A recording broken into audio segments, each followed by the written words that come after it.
If I can call the meeting of May 19th, 2025 of the Butte-Silver Boat Study Commission to order, please. And may we have roll call? Raylan Brandel. Present. Laura Casey. Here. Dan Dennehy. Here. Mary McCormick. Here. Cindy Perdue-Dolan. Here. Cindy Shaw. Here. Chad Silk. Matt Steppen. Here. Ben Thielen. Here. And Mr. Silk is excused for tonight. Can we have our Pledge of Allegiance and prayer, please?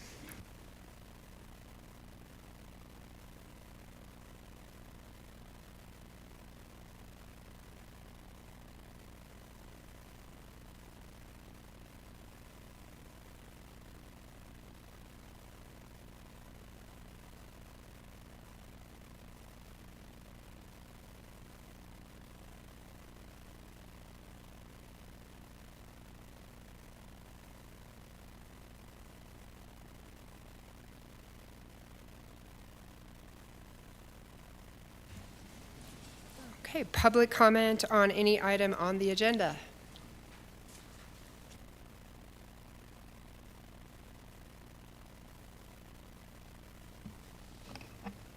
You're going to get rid of me pretty soon.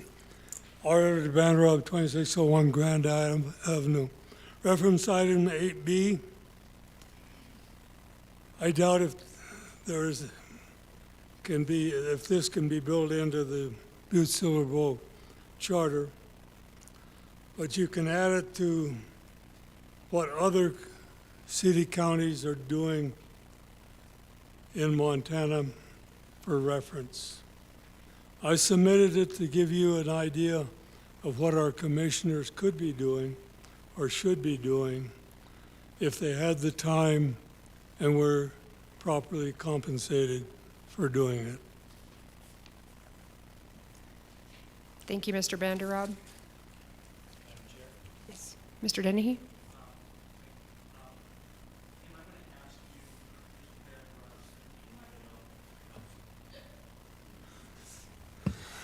I'm sorry. Oh, damn. Can you hear me, Mr. Banderob? Can you hear me? Okay.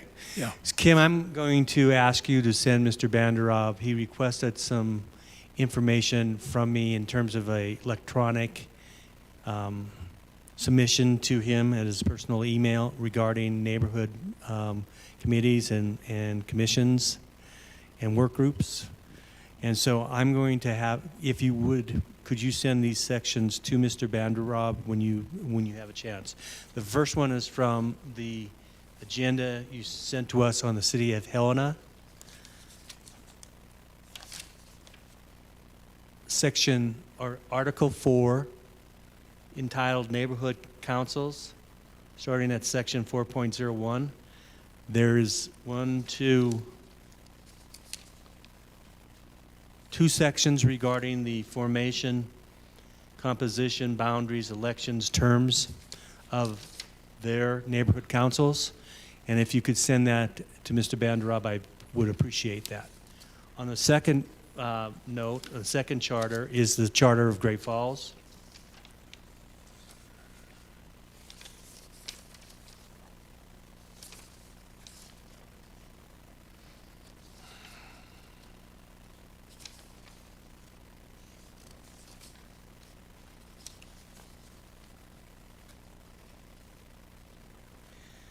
It's in Article 7, entitled Citizens' Involvement in Government.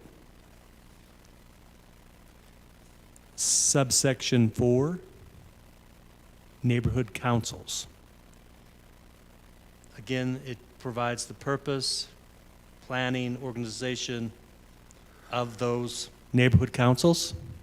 And if you could make copies and send that to Mr. Banderob for his group and for his information, I would appreciate that. I don't have the means to send you electronic submissions you asked for, Mr. Banderob, but we'll make sure that Kim sends it to you for your review. Thank you. Thank you, Madam Chair. Any further public comment? Oh, excuse me, Ms. McCormick. Could we ask him to send those copies to all of us commission members as well? Sure, yeah. Thank you. Are they the ones that I sent out a couple months ago? They're from the charters you send out for the local government Okay. charters. Oh, they are? Okay. Yes, they're in submissions that I think we received from Kim. Okay. In their Okay, I'm charter. sorry, I apologize. Okay.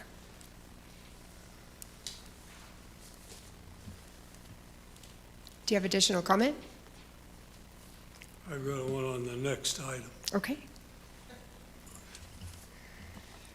All right, public comment on anything not on the agenda, but within the jurisdiction of the study commission. Thank you. R.W. Banner, 2601 Grand Avenue. Further to why I believe there should be 6 full-time commissioners with stipulated responsibilities as neighborhood community improvement coordinators, in addition to their current stipulated powers and duties in the charter. In the 12 years of the existence of the Greeley Neighborhood Community Development Corporation, I can only remember one time that the Butte-Silver Bowl government reached out to us without us first requesting them to do so.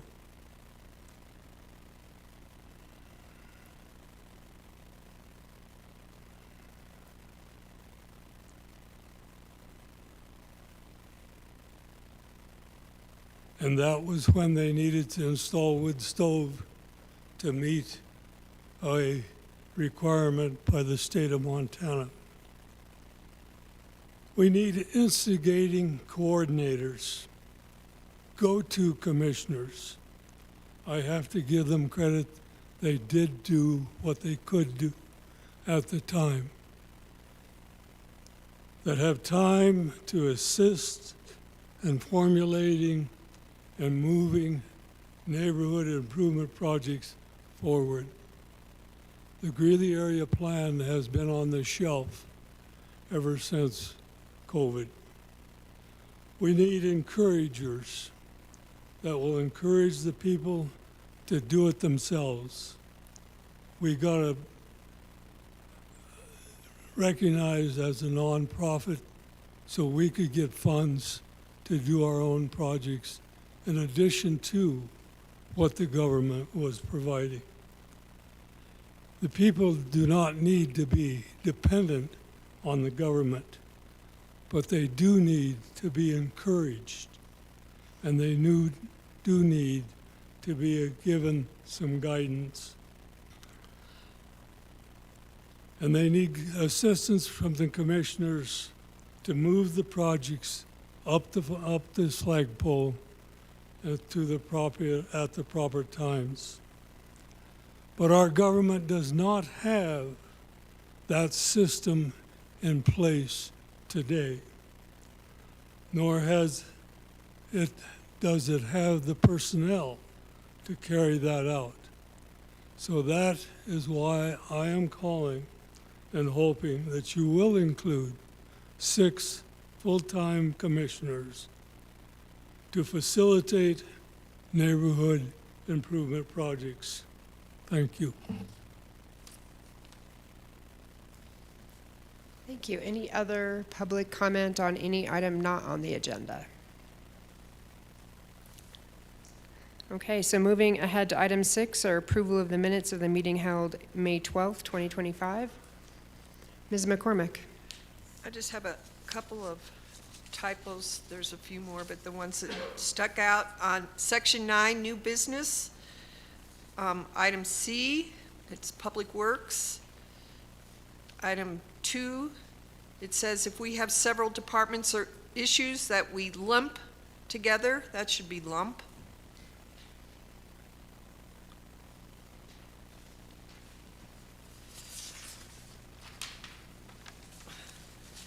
And then number 9,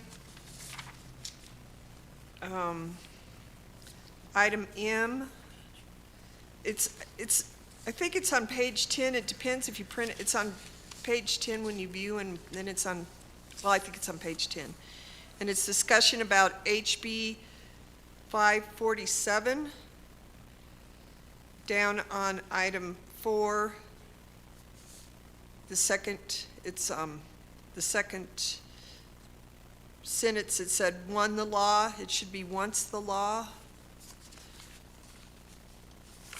And then in that same section, I think it's still on, well, it's on the last page, it's item O. And it says Casey suggested we discuss moving this item near the top of the agenda. I think you need to state what that item was, and that's moving public comment on anything not on the agenda up. You realize it when you read further, but you don't get it on that first heading line. And that's it.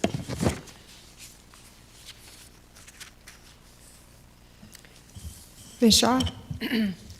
Thank you, Madam Chair. Good evening, everybody.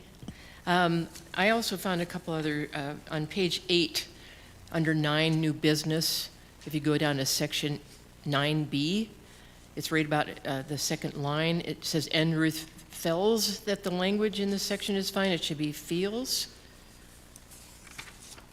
Did you find that okay, Kim? And then, page 10, where M is sub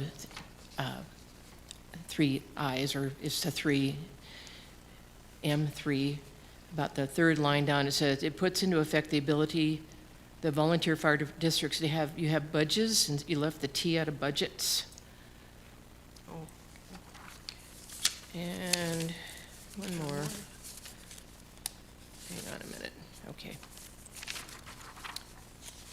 And on page 9, we're under D, and then, excuse me, E. It says E, section 7.03, fire department. We will discuss the once. Just take the word the out. It should be, we will discuss once HB 547 has been signed.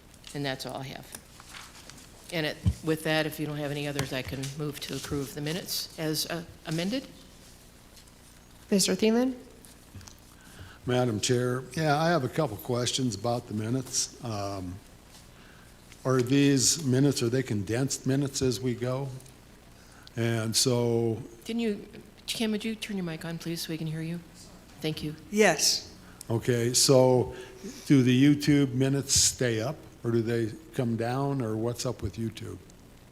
Wait, what? So when this is on YouTube, Right. is it saved so you can go back and watch it? Yes. Okay. Yes. Because some of these minutes are not, Yeah, serve it's- purpose to my recollection is the way the conversation went. Right. And I don't want to be held civilly liable, nor does anybody else, because the minutes aren't correct. Okay. We had come to an agreement that I would condense the minutes, especially after that 24-page minutes. I'm just following whatever direction you all want. I can make them bigger, I can condense them as you wish. Mr. Thielen, is there something that you feel missing that we need to have added back into these minutes? No, but I think that there is, but I think at this time, I'm going to see where it comes and winds up for the next couple meetings. But I also think that people need to be encouraged to go to YouTube to be able to watch and see what was actually said. There's entire conversations that are missing, and so, for the sake of 24-page minutes, we don't need that, but something should be touched on as we go for everything. Yes. In cases where there were several people saying like the same thing, I agree with this person, we should do that. A lot of times I would just condense that, saying this discussion was, members agreed, da, da, da, da, da. I can go back to being more specific if you all would like. It's up to this commission. No, it just seems like every time I bring something up, the stuff that I bring up is left out, and so that's where I got the problem. Oh, it's not intentional. And if you'd like, we can go over the transcript from YouTube, and you can show me what you think has been missing, and I'm happy to put it back in. Well, if that's the case and we have to amend it, then that's what we'll do. But Okay. I'll see how it comes out the next time, and we'll Okay. go from there. Yeah, that's purely not intentional at all. Ms. Shaw? Thank you, Madam Chair, and I just want to reiterate that this is our permanent record, this written part. Not everybody watches the YouTube, although I have, and sometimes it's hard to hear and that, and they do have a script on the side. But this is I worry about the permanent record that in 10 years, people want to look at something, maybe they won't, maybe I'm a legend in my own mind, thinking that everyone wants to hear what I have to say, but honestly, and I've had the same thing in my mind, I see where I thought, oh, I thought I said something there. And I know it's hard, it's either you're darned if you do and darned if you don't, Kim, in a way, but this is our permanent record, and people might just want to read the whole thing, not word for word, and there are ways of summarizing. That's the word I use when I used to work for lawyers. Is you summarize, and you learn that you can keep out some of the incidentals, but I'm not sure exactly how to handle that. But it's our permanent record, and I think that's the final thing in my mind about this. That's the written record. So, thank you. Ms. Casey? Thank you, Madam Chair. I agree the minutes are a permanent record, but also within our training from the MSU Center, they recommended that we did not video, and that primary reason why was that you have to keep it as a permanent record. So I think we better make sure that Butte-Silver Bow is keeping the YouTube, or do these proceedings belong to YouTube, or can Butte-Silver Bow archive them? Because they also do need to be part of the permanent record. And I agree that not everybody watches them, but they both have to be there since we have chose to do both. Ms. Casey, I will be sure to follow up with IT that those are being archived similar to our other meetings that are recorded. Thank you for that advice. Mr. Thielen? And also, as far as it being our permanent record, it is.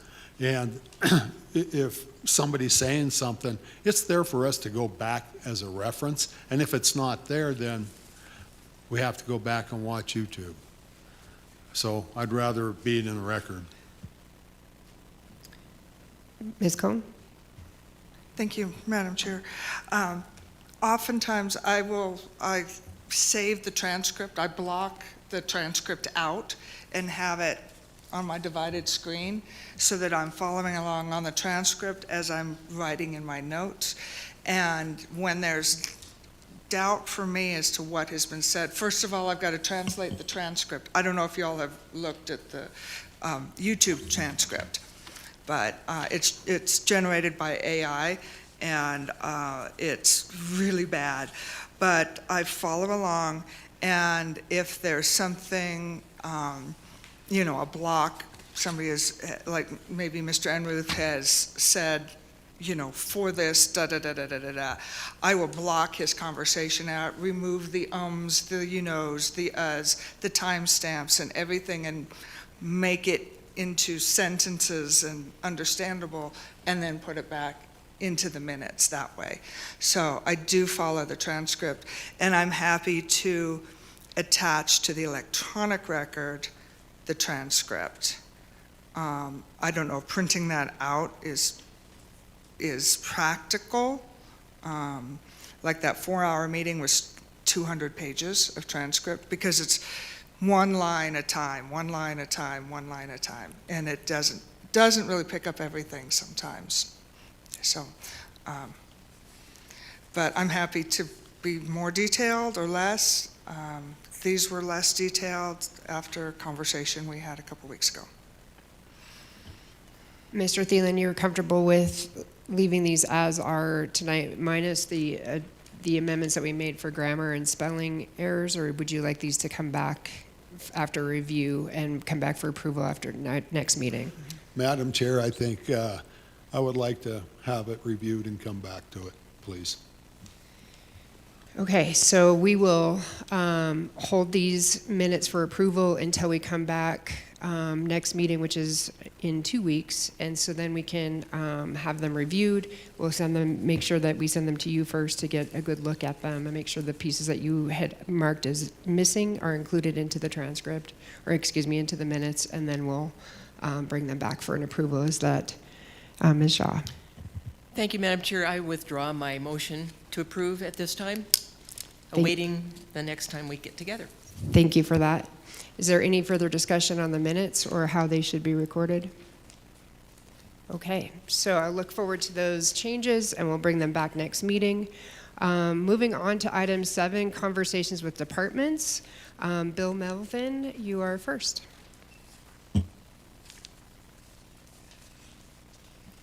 Mr. Melvin, thank you for coming to us tonight and sharing with us your insights and how you see things working for Butte-Silver Bow and specific to your role. This is a round robin. We'll go around the room asking the questions that were provided to you in email.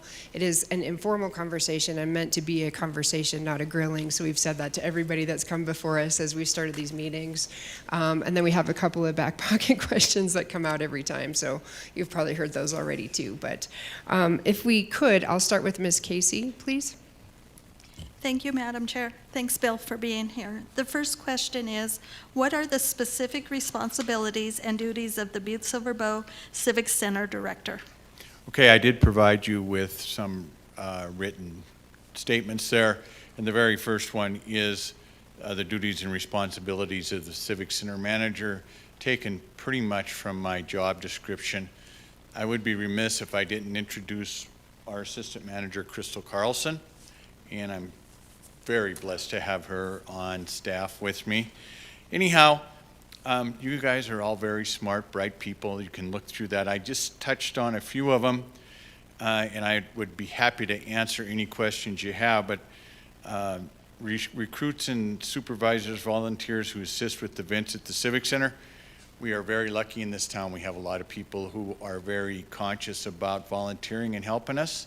And if it wasn't for our volunteers, we probably wouldn't be able to do a lot of the things we do. So that's a bright spot for us. Confers with the Civic Center Board and Chief Executive to discuss, identify, and assess Civic Center needs. That's typically done during the budget process. Prepares the annual budget for Civic Center operations. That's self-explanatory.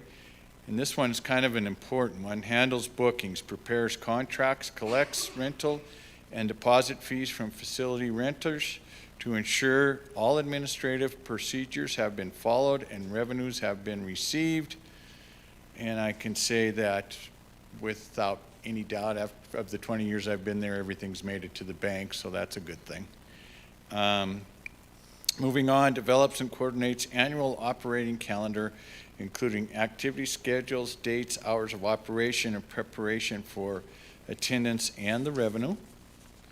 Okay, we go on here. Prepares agendas, exhibits for board meetings, assists in conducting the meeting and following through on recommendations and policies. And the ordinance that covers our Civic Center Board has them as a advisory board.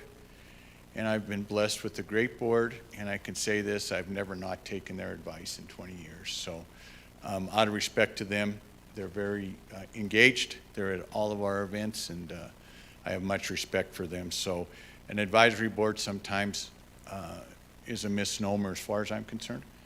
Those people are like you, giving of their time, and I respect that.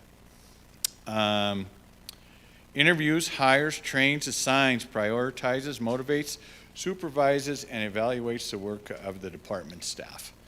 And that, for any manager, is one of your main things, is dealing with employees, obviously. And that's a big part of my job, and of course Crystal's job. So when we have a major event, we'll probably have 75 people employed there. When it's just us, there's 10 of us.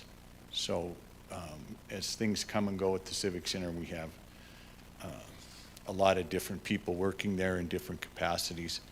And the other thing that isn't said here, and I have absolutely no complaint with this, but we work a crazy schedule. We work a lot of nights, weekends, holidays, and that comes with the job. And I appreciate that, you know, when I took the job, it was that, but it is a different job in comparison to a lot of Butte-Silver Bow jobs. And I'm sure the police department has their thing, and so does the fire department. You know, everybody's got their own deal, but that is something we do. So anyhow, there is the job description. I'd be happy to answer any questions now or continue on? Follow-up questions? Moving on. The next page is stuff that we have brought into the Civic Center, new and exciting. When I was a commissioner up here in the year 2000, that was 25 years ago, and I had a lot more hair, Dan. Anyhow, yes, I did. Anyhow, 25 years ago, the citizens of Butte-Silver voted in a upgrade to the Civic Center in the amount of $2 million, and they did a good job. And but it's 25 years ago. In the time since Crystal and I have been there, these are all the things that, all the bulleted things on here are the stuff that we have done, that we have put in there. And I might make you look at the backup power generator. Mr. Dan Dennehy, Pat Holland, Jim Merrifield, and Lisa Carey did that. We do have a backup generator now, and I just wanted to publicly thank Dan for that. But we have brought a lot of things in. Matt can tell you we brought in volleyball courts so that we could have Montana Tech tournaments, but that has spun off to probably 4 tournaments a year, high school tournaments, club tournaments, and still the Montana Tech tournaments. So a lot of the things you see on this list obviously enhance our ability to bring more events into the Butte Civic Center. The second page, to come, we're getting a new scorers table. Tom Pump has stepped up, and we are going to get a new basketball floor. The old basketball floor is going to be moved. The one that's we currently use in the main arena is going to be moved into the annex and be resurfaced and made for Parks and Rec stuff. We're upgrading our sound system. I did give you a little pamphlet about Engine 25. We're kind of excited about that. That is going to finish our parking lot. They are going to do a fabulous job, and there's quite a committee on it. It's really gaining a lot of momentum, so that's going to really make it's going to put the finishing touches on our parking lot. So that's kind of an exciting thing to come.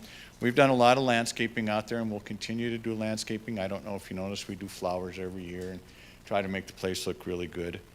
And then moving on, what we need. Now, these are wish list stuff. These are stuff from our staff and our maintenance staff, and there's some floor machines. There's a bunch of stuff on there that would be nice.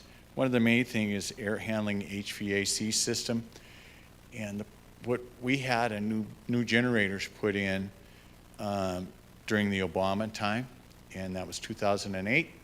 They're nice. I mean, they're good boilers and everything, but the rest of the air handling system is 73 years old. And it's time for an upgrade, and that stuff is really, really expensive. All of those other things on there you can see, and if you have any questions on them, are all things that we would love to have to run our place better. And on to question number 2, I guess, unless you have any questions. Thanks, Laura. Follow-up questions for the beginning or for number 1? Okay, Ms. Dolan, number 2. Thank you, Madam Chair. Thank you, Bill, for being here. Appreciate all your work that you do. Civic Center is a big job, so thank you. Question number 2 is, what are the most critical problems presently confronting the Civic Center? Thanks, Cindy. Getting qualified staff, budget issues, storage, keeping up with technological advances. So in this business, I mean, it's on the front end of technology, and that's it. As soon as you get something, it's outdated. Included in that is, we are in a succession plan. I'm replacing me, the current manager, with the assistant, Crystal Carlson. This has been okayed through the chief executive's office. I will be totally retired by mid-March. The hope is to hire an assistant manager by December 2025, allowing time to train that person and follow with a smooth transition. Just from a personal standpoint, personally, I feel we've done a pretty good job at the Civic Center, and it's moving in the right direction. Crystal came on 6 months after I did. She's done a fabulous job. The current chief executive agrees with that. I would like to have the continuity of walking out and knowing the place will be going good, but she needs help. Right now, it's her and I. We're the only ones that touch the money there. We're the only ones that have the, well, everybody touches the money, but we're accountable for the money. We're the only ones that have the combination to the safe. If one of us two isn't there, the events don't go on. She needs that kind of help. And I really hope that that they will hire her an assistant manager, somebody that she can bring on and work good with, like I've been so blessed with. So that's a big deal for me, and I think it's a big deal for the community. Any follow-up questions from commissioners? Ms. Dolan? Thank you, Madam Chair. So with that, and the talk about hiring an assistant manager, I know we will talk about with some other questions, drilling down on that a little bit more in another way, but I just want to know from your assessment, the staff that you have now, is that sufficient with the increase in events and schedules and everybody and staffing shortages, but beyond assistant manager, would you need anybody else? Madam Chair, Commissioner Dolan, you know, honest to God, we're all asked to do more with less in this local government. That's just the way it works. We are lucky. We have a fabulous staff. People who come to work there work their butts off. You know, there's a lot of misnomers around this community about how people work, and if you work a Butte-Silver boat job, I don't see that. We have some great people working for us. They pick it up. We work a lot of long and hard hours at times, and yes, we'd love to have more staff, Cindy. Quite frankly, we would. But we've been able to accomplish a lot with the staff we have. So I'm not going to come up here and whine, but if you ask me if I could use more staff, heck yeah, we'd love to have some more people working for us, absolutely. It would help our current staff not have to work all those crazy hours. Because it's nothing in a tournament, 16-hour days, 20-hour days, those are long days. You know, if you had other people, you could help that out. Now, do we all know that when we sign up for the job? Yes, we do. So it's just the nature of the beast. Any other questions? All right, Mr. Thielen, number 3, please. Madam Chair, Bill, thanks for being here. What changes, if any, in governmental structure, organization, or powers would help the Civic Center address its most critical problems? Well, there isn't a lot, to be quite frank. You know, I touched on some of them on that other question, Ben. One thing I'd like to see done is the Civic Center manager be changed to the Civic Center director. I asked for that a long time ago, and that's never been done. But I think it's more of a director's job. It's the director, or I answer directly to the chief executive. And if you look at my duties and responsibilities, that's not just a manager's job. Now, it's a title, but I think it would be appropriate for that to happen, Ben. And that's, you know, not a big complaint, it's just a fact. Mr. Thielen? So you guys are pretty much a standalone outfit then, right? Yes, we are. All right, that's all I need to know. Thanks. Yep. Additional questions? All right. Mr. Steppen, question 4, please. Thank you, Madam Chair. Bill, what advice would you give to the Study Commission in terms of conducting a comprehensive and impactful review of local government? And it's written there. Every 4 years we reinvent ourselves. And everybody knows what that is. It's political, and you get a new chief executive, and sometimes we were very fortunate, and I'm going to say this, J.P. Gallagher was there, and we'd already worked out on the succession plan, and hopefully, you know, all that, everything would work out as far as our succession plan goes. But, you know, when a new chief executive comes in, they have different things and ways of doing things. I know you are tasked with looking at all of this stuff, and it does make a difference. You get a new person that you're directly answering to, of course, is going to have different priorities than probably the one before, and that's just a fact. I don't know how you change that. And I know part of it is talking about a city manager and a mayor and all that kind of stuff, and God love you. That's going to be a tough job for you, but that's what, you know, you're here to do. So that's about all I can say there. Mr. Thielen? So now that you brought it up, Bill, Madam Chair, thank you. What's your opinion on that? Whether we have a hired city manager or an elected chief executive? And the term would be for 6 years as opposed to 4.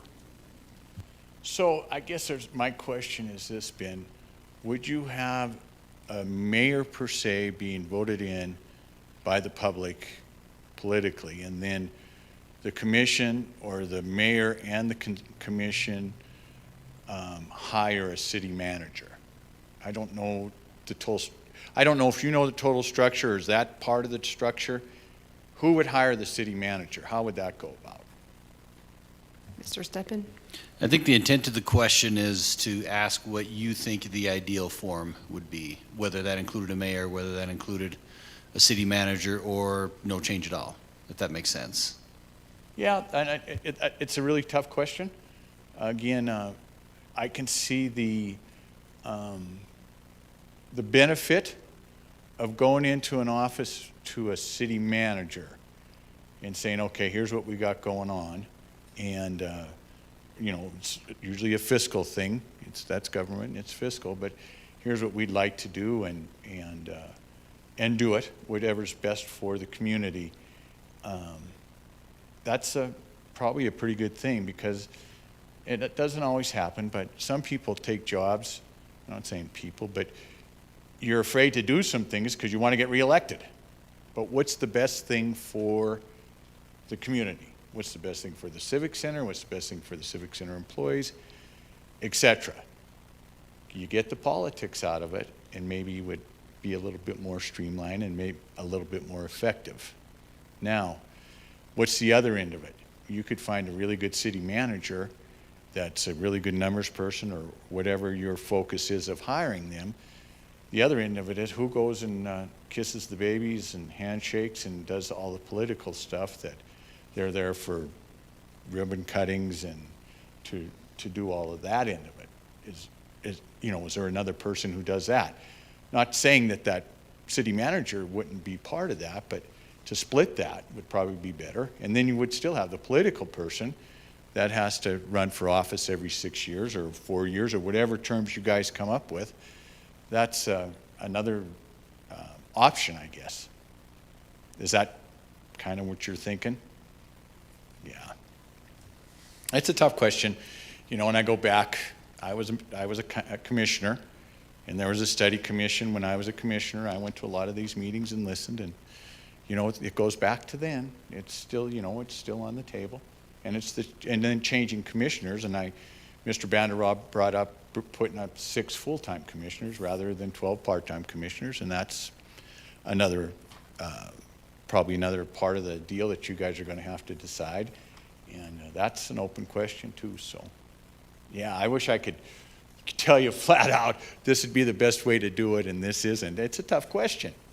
Yeah, it's hard. Mr. Dennehy?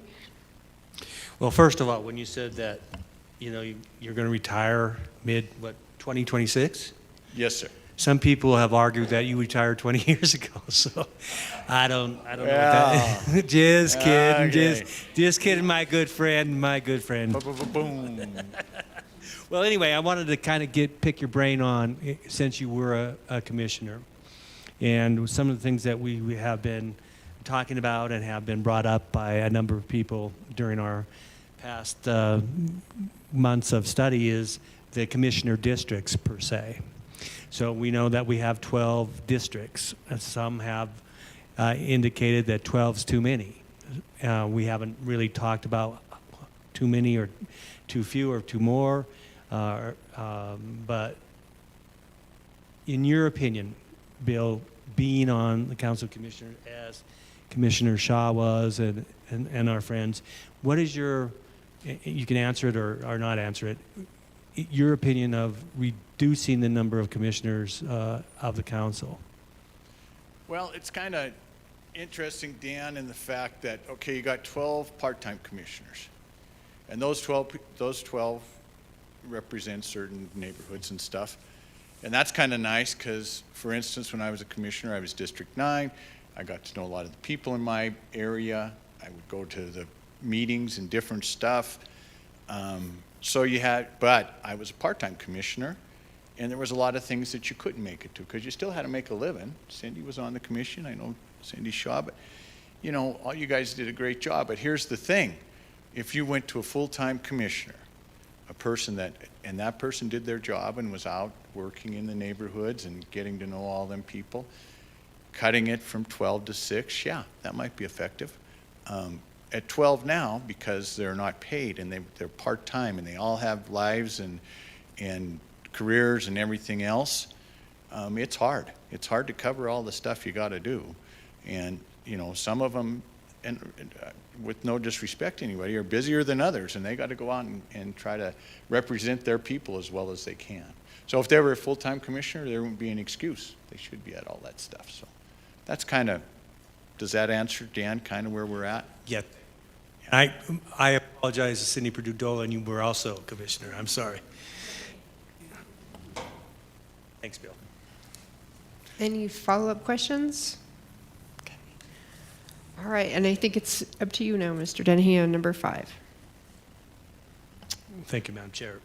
Bill, what inefficiencies could be addressed through changing to the local government structure in your mind? If we did change from a city manager or a full-time council members or a full-time mayor, elected mayor, do you see any efficiencies that would be able to be solved with those structures, or what's your opinion? So it's on your list here. And, you know, it's very simple.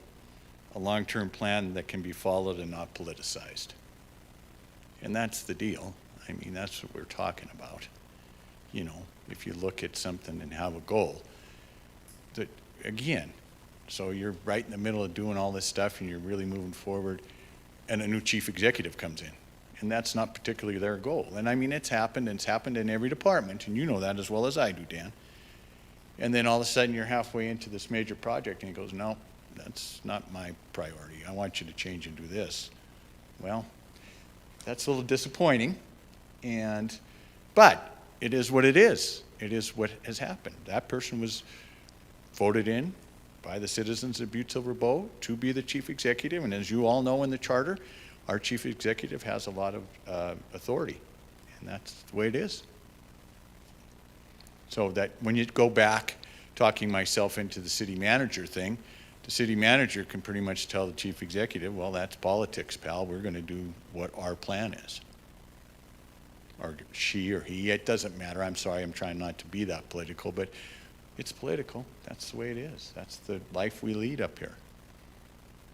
For sure. Thank you. Follow-ups, Ms. Dolan? Thank you, Madam Chair. So with that, I want to ask your thoughts on, we've had a number of chief executives in the past, like 10, 12, 15 years. It's kind of been a revolving door, and that's the way, like you said, that's the way it is. What can you tell us, I mean, generally, what the cost is of pivoting from, if you're in the midst of a project and having to pivot and say, oh, that's not going to be a priority now, halfway through something, and we have to go do something else. What is the cost to the Butte-Silver Bow taxpayer because of that? I'm just kind of curious if you've had to stop midstream on something and have to reevaluate, because that would go to the idea of changing the form of government, so those kinds of long-term projects, once started, would go to completion, hopefully, and be cost-effective. That's my point. That's a loaded question, Cindy. Anyhow, yeah, there's been a minimal of that stuff, but you know, looking down the road. So you're looking down the road, and you know, different chief executives have had different programs. And I look at Lori; she was, you know, a 5-year plan. So we do a 5-year plan, and you start in on your 5-year plan. That's typical business. You do well. You get 3 years into your 5-year plan, and there's a new election, and it's happened. You know, we want to do a lot of different stuff at the Civic Center. Well, no, that's not our priority anymore. And I don't want to point fingers at anybody, because I've been very fortunate to work with all the chief executives that we've had. And you're right, and there's no doubt about it. But it's up to them to champion that plan. And if they say no, that's not a priority as far as my administration's concerned, then what happens? It dies on the vine. That's the way it works. At least that's the way it's worked in the 20 years I've been here. So, and I'm not saying that in a complaining type manner. It's just a fact, you know. So what would be better? Let's say that. If we had a city manager that was following the plan, which is exactly what I said, a long-term plan that can be followed and not politicized, that would probably help. Because, you know, the Civic Center's unique, because it's a business. We're a business being run in a local government environment. And when it comes to a lot of stuff, it's ridiculous when you're trying to do things as a business with all of the constraints of a local government. It's, you know, you just don't walk out and do things. You got to follow all the procedures of the local government. So I hope I answered your question. Thank you. Yes, you did. And I just wanted to kind of drill down a little bit on the practicalities of it. And just like you said, it's just the nature of the beast. But thank you, Bill. Follow-up questions? All right, Ms. Shaw, number 6, please. Thank you, Madam Chair. Hey, Bill. Good to see you. Yeah. And I will say, I started in '07. My God, that was a long time ago. And the first thing that I had tasked to do was to put in a portable bleacher for the ADA. Remember that? Mm-hmm. And it was so successful, and these guys were amazing. You know, I had Jay in a wheelchair, you know, and he came to me and he just begged for something that they could haul out for an event where they didn't try to find a place at the bottom or whatever, and put them up high where they could see. And I've had nothing but the best relationship with Bill and his crew at Civic Center for all those 16 years. So thank you. Thank you. Okay, question. Now you have to answer something. All right. What challenges do you foresee for Butte-Silver Bow in the next 10 to 20 years? And does the current government structure position the city-county to meet those challenges effectively? Well, and again, I did do those in writing, so we want the stability, modernizing and keeping up with the industry. We have an aging workforce that unfortunately we are not filling with qualified replacements, leaving a void of knowledge. The state of the economy is always there, state, local, and federal levels. There's a lot of uncertainty there. What effects will that leave on our operation? And then it's a fact that we have a 73-year-old building. For the most part, it has been maintained, but it's still 73 years old. Will we ever get a new one? Is it time to do a feasibility study looking at a long-term goal of a new facility? And then, this is just recent, but this would have really helped us at the Civic Center. The addition of the Butte Community Wellness Hub would have been excellent for us. Parks and Recreation uses our annex day and night, and it's not an adequate facility for them and all their programs. Hopefully this facility could come to fruition, because that would have been really nice. And it, you know, we have an annex, and it's not appropriate. I mean, we're trying to get things done for pickleballers and Parks and Rec volleyball and all the other things that we should be doing, but that facility would have really been cool. So that's my answer to number 6, Commissioner Shaw. Thank you, Bill. Ms. Casey? Thank you, Madam Chair. Bill, do you believe that the age of the Civic Center and the style prevent you from securing certain events that could, maybe that you can't go after concerts, different type of events in that realm? Yeah, we've had trouble getting certain concerts, big shows. The inside of the Civic Center, again, 73 years old, and it's wooden trusses. And so we've had big shows come in, and we have an engineering study, and they're like, no, we can't hang all those speakers and lights and stuff. So we have missed a few of them on account of that.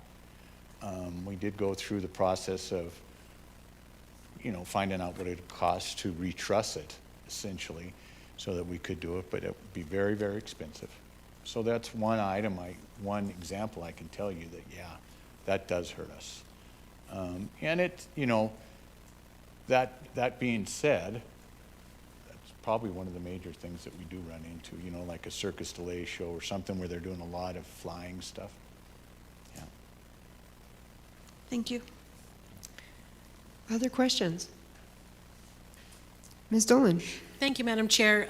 This really may not be in the scope, but because we're talking about the age of the facility, in your opinion, I would think that the current footprint of the Civic Center is a good one, where it's located. In your idea of getting a new facility, would it be in the same footprint or someplace else in town? Have you thought that far ahead, Bill, or is that just too crystal ball of a question? No, I remember when I first got on and they started the NRD stuff, and I went and spoke to the NRD committee. It's probably in 2005, and they were just talking about the paratailings. And I said, if we want to dream big, and you dream big, we would tear the Civic Center down, put a convention hotel such as the Sheraton or a Marriott on Harrison Avenue, and use that complete campus all the way to the back and around, keep the bus station, and have a convention center attached to the convention hotel. You see them all over the place. Anybody been to Spokane, they have them.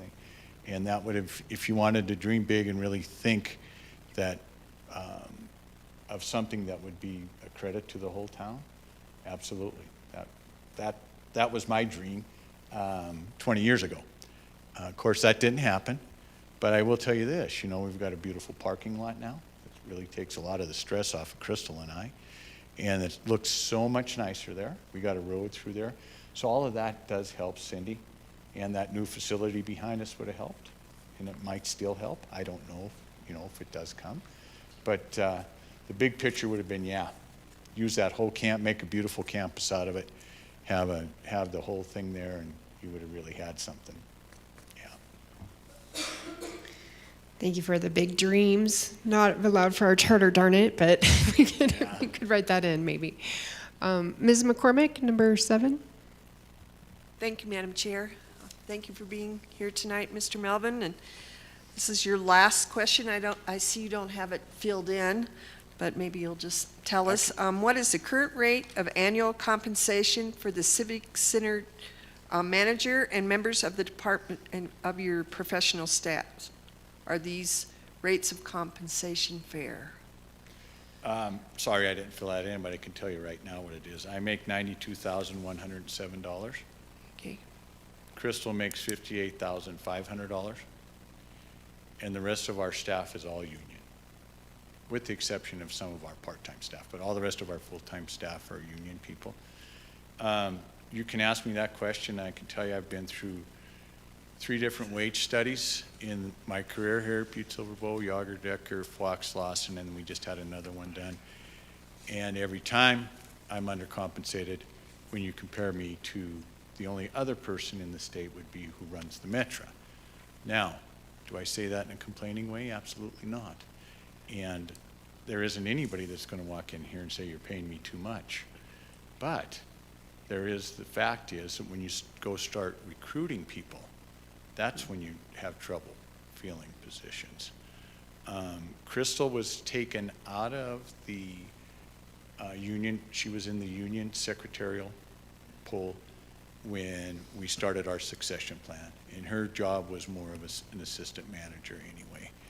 So hopefully when she moves up, she gets the appropriate wage and we move on. But when you compare Butte, and I don't know if I haven't watched any of the other presentations, but I'm sure most people say that they're not paid like other communities pay them. And Mary, that's just the fact. You worked for Butte-Silver. You know exactly what I'm talking about. Yeah. And I don't say that in a complaining way, but that's just the way it is.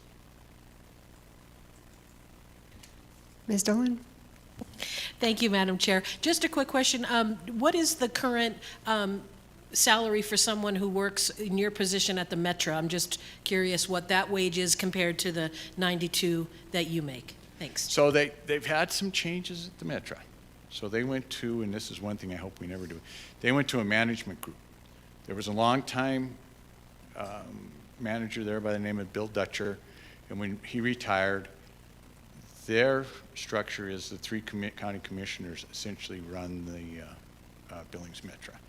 And they decided to go with the management group, which was a huge mistake, in my opinion, because it only lasted a year.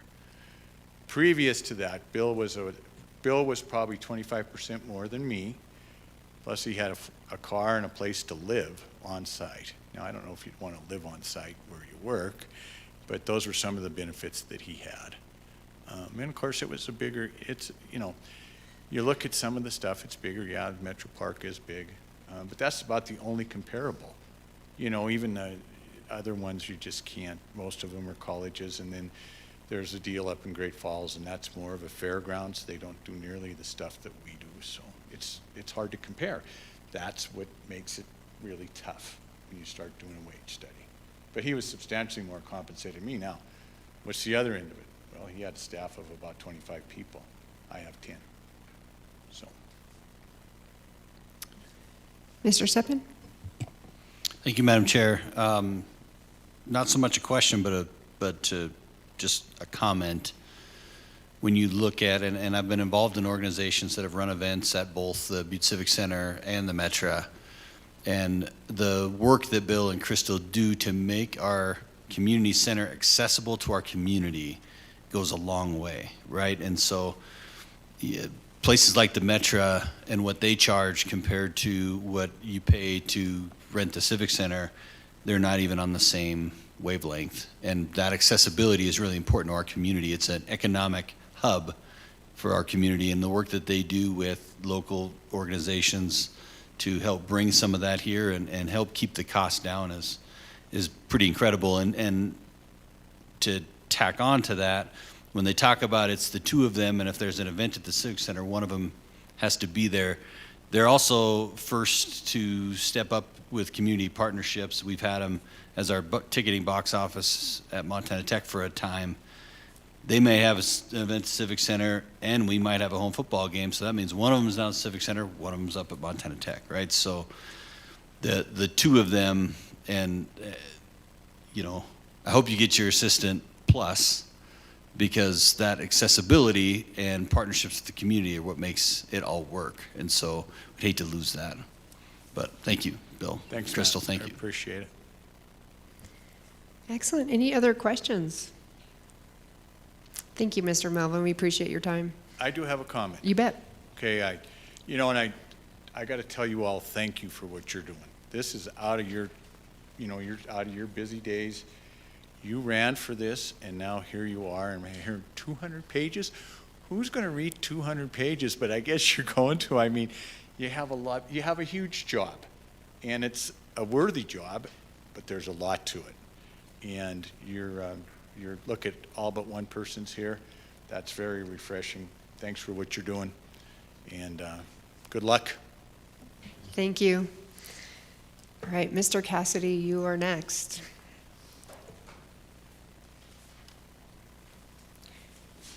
And you were here in the room when we gave the directions to Mr. Melvin, so same format, and feel free to ask us follow-up questions. We will have additional follow-up questions as you heard from Mr. Melvin. So if I could, I'll start with Ms. McCormick, and question 1, please. Thank you, Madam Chair. Thank you, Mr. Cassidy, for being here tonight. I can't find do you have your list there? Got a little messed up there, excuse me. The first question is, what are the specific responsibilities and duties of the Silver Bow assessor? Okay, first of all, let me introduce myself. My name is Tim Cassidy. I've been with Butte-Silver Bow for about 5.5 years, a little over 5 years in budget and finance. And I'm the newly elected Butte-Silver Bow County Assessor. So I've been in this position for about 4 months. So go easy on me. I'm learning as we go too. So, all right, I'll start out with a list of the things that I wrote down. And granted, I didn't hand it out like Bill did, so you'll have to listen to me instead of look at it. Some of the things I'm working on right now, we're working on certification of values with the Department of Revenue. I'm working with other Butte-Silver Bow staff, Treasurer Lori Patrick, IT Manager Kathy Kennison, the Finance and Budget Director Karen Hassler, and then my replacement, which is the SID budget rate analyst, Emily LaCour, and she just started a few months ago. So we certify values, mill levies, and levy districts. We have 15 levy districts here in Butte-Silver Bow, and any other special districts that might come about. We transfer taxes for billing to the county billing system and balance the county billing system. We have a mobile home download that was supposed to happen on April 3rd and 4th, or the 3rd and 4th. It was delayed due to the legislative session. The personal property download, we took that on May 12th, just last week. So that was my first adventures in taking a download from the Department of Revenue. I was working with Myrna Green on that over there. And we did balance. We're still working on a few parcels that for some reason changed districts, so we're still looking into that, but everything did balance for the personal property. Then 2 days later, the mobile home download, we took that, and that one balanced, and we still have a few outstanding items as far as that goes to look at, but we are balanced on that one. The real property download is set to come in July. That date hasn't been determined yet. Oh, sorry, I got a memo today that I think that is going to be delayed because of Senate Bill 542 and House Bill 231 being signed into law on May 13th. So the appeal deadline is several weeks after the statutory deadline. So the potential exists for significant changes to certifiable taxable values. So they're going to monitor, this is coming from the Department of Revenue, they'll diligently monitor these changes and notify us of any significant value adjustments for individual taxing jurisdictions that occur post-certification. So there are going to be some changes that are coming, so that will delay some of that stuff. Centrally assessed, that's scheduled for July as well. We'll distribute certified values to local governments, schools, and special districts. The assessment notification dates, mobile home went out on April 7th. Personal property was sent out on May 16th, and real property is going to be delayed. That was supposed to go out toward the end of June. Revised real property, personal property, and mobile home assessments for valuation adjustments. Assistant special, processing special improvement districts, training with the SID staff, continued work for adding or adjusting SIDs, including landfill, metro, stormwater, garbage, street maintenance, lighting, and fire hydrants. I do receive a variety of calls and office visits with the public regarding assessment data, address changes, PTAP, which is the Property Tax Assistance Forms, the AB 26 forms, which is a request for informal classification and review, disabled vet form, MDV, and any other forms. We have some forms that we receive for trailers, for de-titleizing, and if we're going to move them to real property versus leave them as rental on leased property. I also receive a lot of calls from other surrounding counties, which is interesting. I don't know if, I think, I'm not positive, but I believe I might be the only assessor left in the state of Montana, but I've heard that rumor. I'm not sure if that's true or not.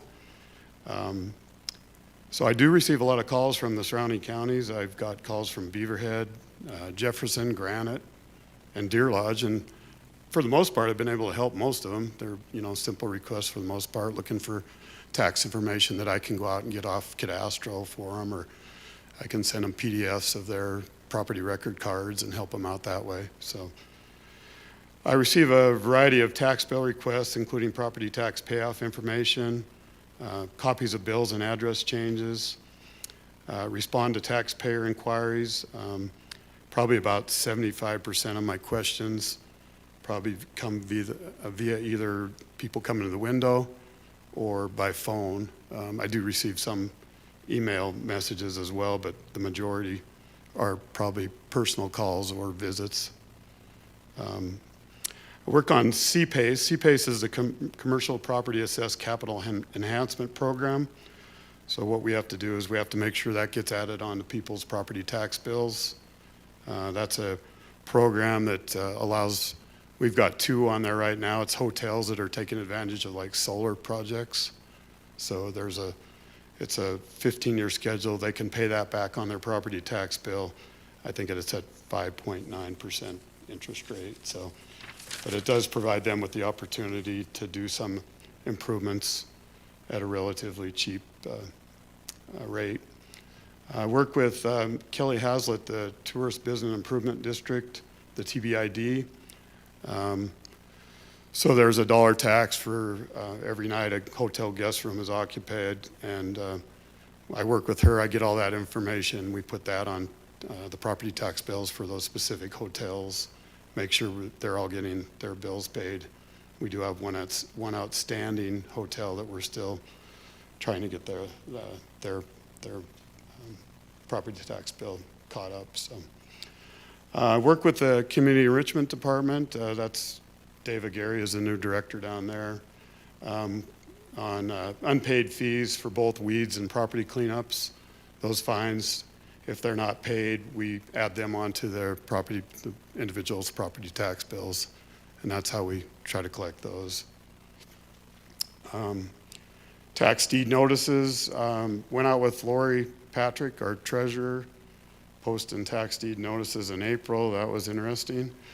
And we're scheduled to do that again in August. Attend biweekly commercial project review meetings. These are put on by the planning department. Rusty Christensen is usually running those. And those have been very helpful. We catch a lot of new businesses that are coming online that we can make sure that, get on the property, that we're getting their taxes and so forth. You just miss different things and you're not aware of. So there is a lot of things. And then new developments, anything that's happening, we can watch. We see all the new businesses that are going in Butte. So we make sure we get all their special assessments on board for them. Coordinate work with Land Records Department to track future changes from the Department of Revenue. One of the big things that we don't really see the RTCs anymore. Those go directly over to the Department of Revenue, but I can see the parcel numbers and I can look and determine if there's been splits or combos. And what'll happen is if you have 3 parcels that are adjacent to each other and those things may be combined, what'll happen is you'll lose some of those special assessments because those 3 parcels go away and they're all put onto one. So what we might see is linear footage off 3 parcels for lighting or for fire hydrant that might go away, that we would have to move those over to that new parcel. So those are things sometimes that we can catch that we may not see. Let's see. Assign parcel numbers to property. They'll ask for new parcel numbers when they're putting things together. Department of Revenue will ask me for specific parcel numbers. So we have a list that we go through on that. Mobile home reviews, examine moving decks to ensure taxes are paid before we can move trailers, relocation of mobile homes to their current location, and billing addresses, or to work with adding improvements to real property tax billing. Set up any new levy tax districts if necessary. Review centrally assessed and industrial property transmittal documents, identify and resolve errors and omissions. Ensure special assessment fees and assessments are correctly identified and assigned to the affected properties. Provide guidance, technical assistance, and support services to other county officials. Assist the Department of Revenue with value comparisons. What they'll do is they'll have me run reports for them and I'll PDF them over to them to help in the balancing process. A lot of times things don't go as good as the last 2 downloads went. I know last year it took quite a while to get the real property download to balance. There's a lot more there. So we'll work with the Department of Revenue back and forth, sending information back and forth to make sure everything gets balanced. Provide assistance to public related to rebates, any new laws passed by the state legislature or governor's office. We're going to probably be receiving lots of calls this year with the new 2 bills that have passed. I'm still trying to work my way through them myself. They're both 44 pages long. and there's a lot of stuff on those. So I'm sure we're going to be getting a lot of questions, and if there is a rebate that's going to go in, we're going to have a lot of folks asking questions about it. So in a nutshell, I guess that's kind of my answer to question number one. Follow-up questions. Ms. Casey? Thank you, Madam Chair. Thanks, Tim, for being here. Do you still have a signed contract with the Department of Revenue? I do not, at least not that I'm aware of. I didn't sign any contract. I believe years ago they did have a signed contract, I believe. Thank you, Madam Chair. Yes, they did, but I don't know, since they moved out of the courthouse, did that contract go away? I do not think so, and I believe that might have went away a couple of years, 2-3 years ago, I believe. Okay, So, thank you. Yep. Ms. Shaw? Thank you, Madam Chair, and thank you, Tim, for coming here. I've not Thank met you you. before, but how did the DOR do without you?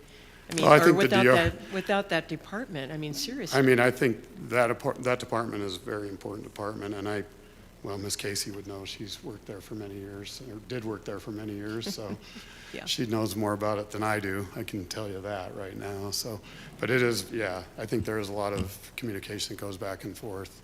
So, Dan sat right over there with these guys at one point, I believe, and then they all relocated to the Hennessy building. So 2-3 years ago, I believe, so. Follow up, Raylene?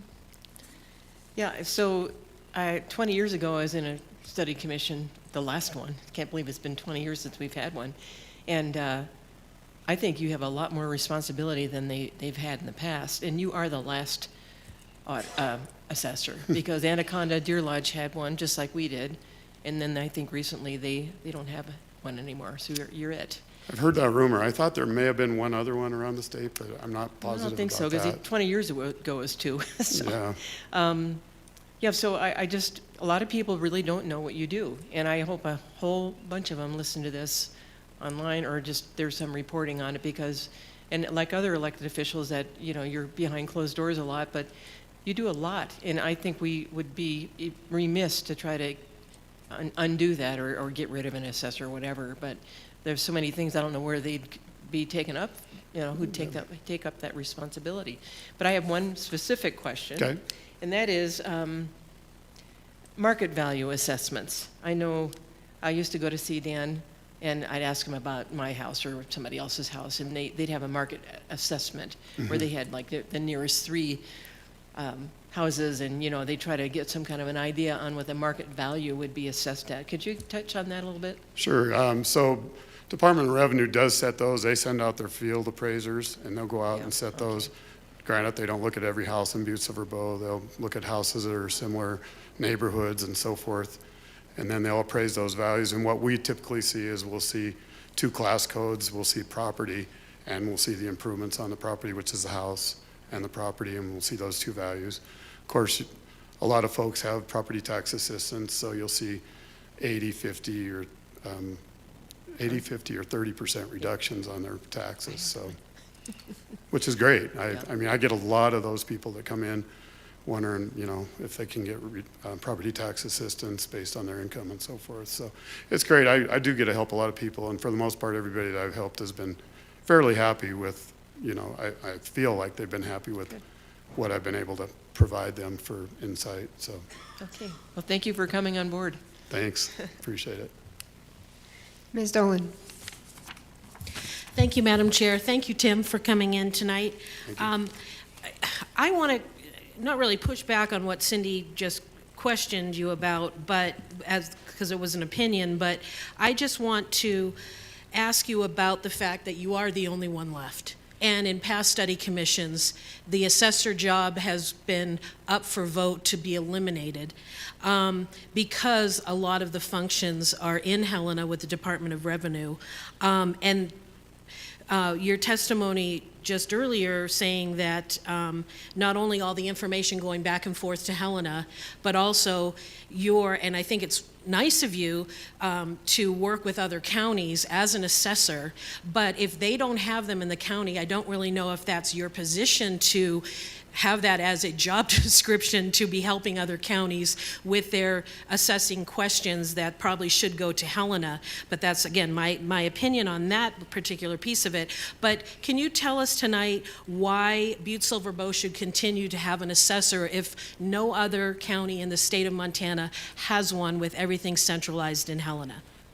Thanks. Well, I think it's important to have an assessor here because I believe if we don't have a Butte-Silver Bow assessor, there's no accountability. I think the Department of Revenue basically tells the counties this is the way it is, and nobody's going to have any say on it. Right now, I believe this office over here does handle 5 counties. With us, Butte-Silver Bow, we're the only one that can question anything that they say or do. Everybody else, I think they make those changes, and that's the way it is. You know, they set those levels, they set those values. We can question those things. We see a lot of errors that come across that we correct and we catch. And I don't think you see that. That doesn't happen in other counties. There's nobody there to catch that. So those are a couple of the things I'd come. And as far as those calls from, that isn't part of my job duty, but I'm not going to turn them away, those people that have called from other counties. I'm just going to try to help them if I can. It's not my job description, but I will help them. So. Mr. Dennehy? Yes, Ms. Dolan first. Yeah, thank you, Madam Chair. So changing things a little bit for some, maybe catching an error or two from Helena, but has Butte-Silver Bow, in your position, and you might not know this because you are so new to it, but has the assessor in Butte-Silver Bow, being the only one left, had the ability to speak with Helena if you find like setting levels and the things that you have to do, going to Helena and saying, you know, we need to change the levels or change this? Has anyone been effective in that, or do they come back and say, no, this is the way it is? Well, I don't know that for sure. Like I said, I'm relatively new, so I don't know the history. I do know that in the past that there's been things missed, like gross proceeds have not come across. That's like $8 million that gets missed, and I know Dan caught that in the past, so we have to watch for that to make sure that gets into the property tax assessments. So there are things that, yeah, definitely I think get caught because we do have assessors. As far as telling the state, you know, or if we've made things in the past that we can tell them, I don't know. I'm going to take the fifth on that. I'm pretty new. I just don't know the answer to that. Maybe Lori would have more insight on that than me. I don't know. Okay. Thank you, Madam Chair. Tim, I know you from previous not being the assessor, but working with you. You're a joy to work with. Is it on? I could still hear him. Thanks. So, so you helped me a lot in my career. And I was just going to mention in Cindy's comments that the $8 million mistake would not have been a mistake. Your predecessor, Dan Fisher, we used to meet all the time in a room, and he used to pull things out of the state law that saved Butte-Silver Bow a lot of money. And he also was instrumental with the sheriff and with some of the other folks that we had working in a committee to make sure that what we were doing we were getting paid for. For example, you mentioned community enrichment and community decay. That was a brainchild of Dan, and you're following it up about putting those assessments on the property taxes so we could get paid. So if we are being truly stewards of making this community beautiful, much more available and to live in, we wouldn't have got paid for that if it wasn't for the assessor's office. So, and I understand that only being the only assessor, but I think if you look back on the history of the assessor's office, especially with you and Dan, for the two that I've known really well, is that you saved us money. So just, I was just wanting to throw that in. Thanks. Thank you. All right, are we ready to move to 2? Okay. Ms. Shaw, question 2, please.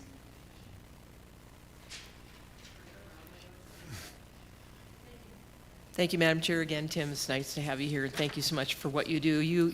We get a big bang for our buck with this gentleman, the assessor that we have, not just you, but the assessors we've had. So the next question is, what are the most critical problems presently confronting the Office of the Assessor? So excuse me. So, excuse me. I say the complexity, and I just hit on this, the complexity of the new property tax bills are going to be a big one, I think. Trying to sift through them and understand them. There's some tiered tax levels that are going to be affected by both of them. It's going to affect, they're going to have rebates out there. So there's a lot to read through and sift through on those, and I think it's going to be understanding how these bills are going to affect rates for the public, and then being able to explain that to them when they come into the office wanting to know how this works. So I think that's going to be one of the problems, and one of the things I'm actually working on right now is trying to sift through those things. So, and then another one, probably not necessarily a crucial problem, but I think there might be the opportunity for more communication with the Department of Revenue. I think we just want to assure that the local government is getting information as quickly as possible. The changes requested by the local government are being reviewed by proper personnel at DOR, in a timely manner. And new construction and personal property additions are being picked up quickly for the tax rolls. I mean, I think sometimes things get delayed quite a bit, and sometimes you miss stuff that could have maybe made the 2025 tax roll, and it gets delayed. We're on to 2026, so. Thank you. Any follow-up questions? Ms. Dolan? And thank you, Madam Chair. What are the reasons for the delays? That's a good question. I don't know what holds up stuff over there, but I mean, sometimes sometimes just lack of communication, I believe. Sometimes you'll call over there and you're lucky to get a person on the phone sometimes, but not always. I mean, I'm sure they're busy over there too, so I shouldn't be criticizing, but sometimes, it's just tough to get a hold of people over there to communicate with, so. Thank you, Madam Chair. So is it because you're the only assessor left that they forget that, hey, I'm here and I need an answer kind of rapidly, as opposed to just doing everything in-house in Helena? Well, it's not necessarily all in-house in Helena. They're over here in the Hennessy building in Butte, but yeah, I think it could have something to do with that. I don't know. Again, like I said, being relatively new, for the most part, when I get a hold of people over there, they're great to work with. Myrna's, I know she's got a full plate over there, but I do a lot of communication with her. So, and then anyway, they have some changes over there as well. Like everybody, they've had some overturn and new employees coming on, new appraisers, and people moving around in that department. So that could be a reason as well. Okay, are we ready for number 3? Okay. Mr. Denny? Tim, what changes, if any, in governmental structure or its organization or powers would help the assessor address its most critical problems? Well, right now, I think the current government structure, appears to function well for my office, as for the 4 months I've been in there. I'm an elected official, so I don't report to the chief executive. I do attend a monthly meeting every month with Chief Executive Gallagher and a few other elected officials. We basically sit down and tell them what's going on and what we're doing and what we're working on and any problems that we may be experiencing, and we get to hear what everybody else is happening in their departments as well. So that's kind of a nice thing, and I also participate in other internal meetings on an as-needed basis. And I know that I have access if I need to, formally or informally with the council of commissioners. If I have any problems, I could go to them. But for right now, I think it's running pretty smoothly, so. All right, follow-up questions. I don't know, it's been Mr. Thielen and it's been you, so whoever wants to take it. So Tim, it's a question we ask everyone, from elected officials to local government employees, and you pretty much did a great job in terms of the structure of the chief executive and the council of commissioners. One of the things that we've heard, and you were here when I questioned Bill, is what is your opinion on the size of the council of commissioners districts, and do you think that could be more effective if you reduce that size and combine districts, or what's your opinion on that, if you have one? I guess my opinion is I believe the 12 that we have seem to work pretty well. I'm probably echoing what Bill says a little bit. I wasn't a former commissioner like Bill, but I think, we do have part-time commissioners that, again, they're just doing this on their side, on the side. They all have full-time jobs, so, do they really have the time to devote to their districts that they maybe, if we had full-time commissioners could do? It's a tough one. I'm not really sure. I don't know. I'm kind of, I guess I maybe would lean toward maybe 6 full-time commissioners that were paid full-time, and, maybe some, granted, you might have bigger districts with 6 commissioners, but just my thought.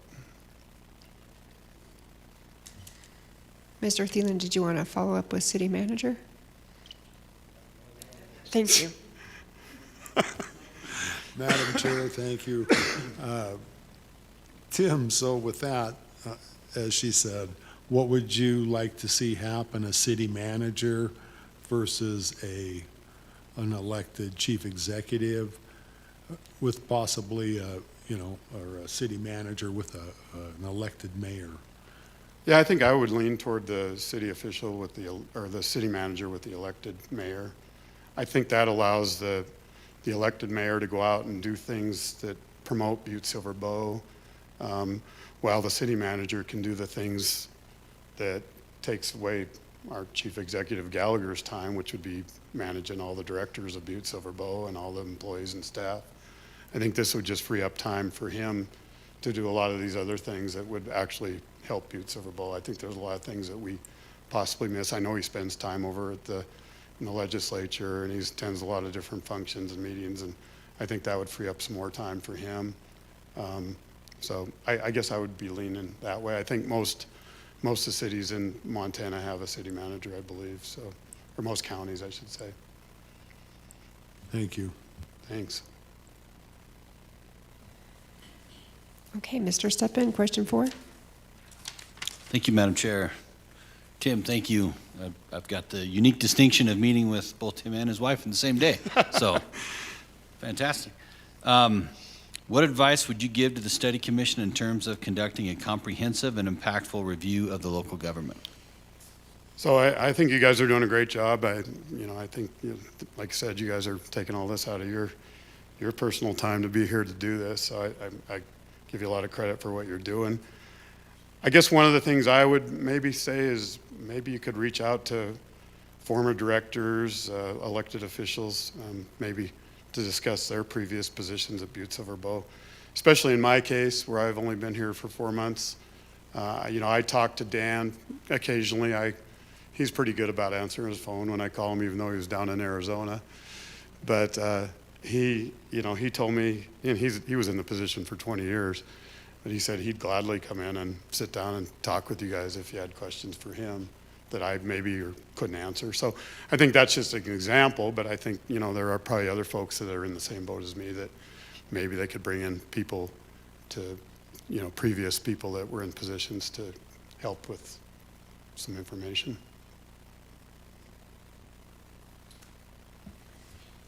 Any follow-up questions? Okay. Mr. Thielen, question 5, please. Madam Chair, thank you. Tim, thanks for being here. Thank you. So what inefficiencies could be addressed through changes in the local government structures?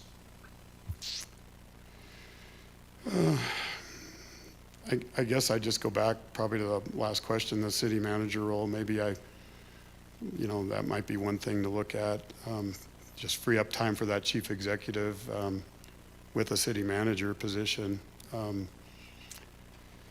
That's probably one of the ones that I can come up off the top of my head. I just don't have another answer right at the moment.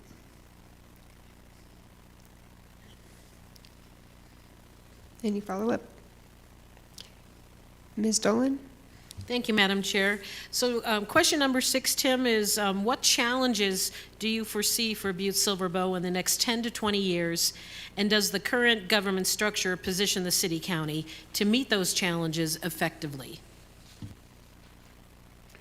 Well, I think you're going to see a lot of population growth in this area in the next 20 years, just based on what's going on in the surrounding counties. Especially, I have a daughter that lives in Bozeman, and that has gone crazy over there, and Missoula's gone crazy, and we're seeing a lot of people moving here now, take advantage of a little bit lower housing costs and so forth. So, and then with all the people migrating here, do we have the infrastructure and resources needed for growth, not only here in the government with the employees?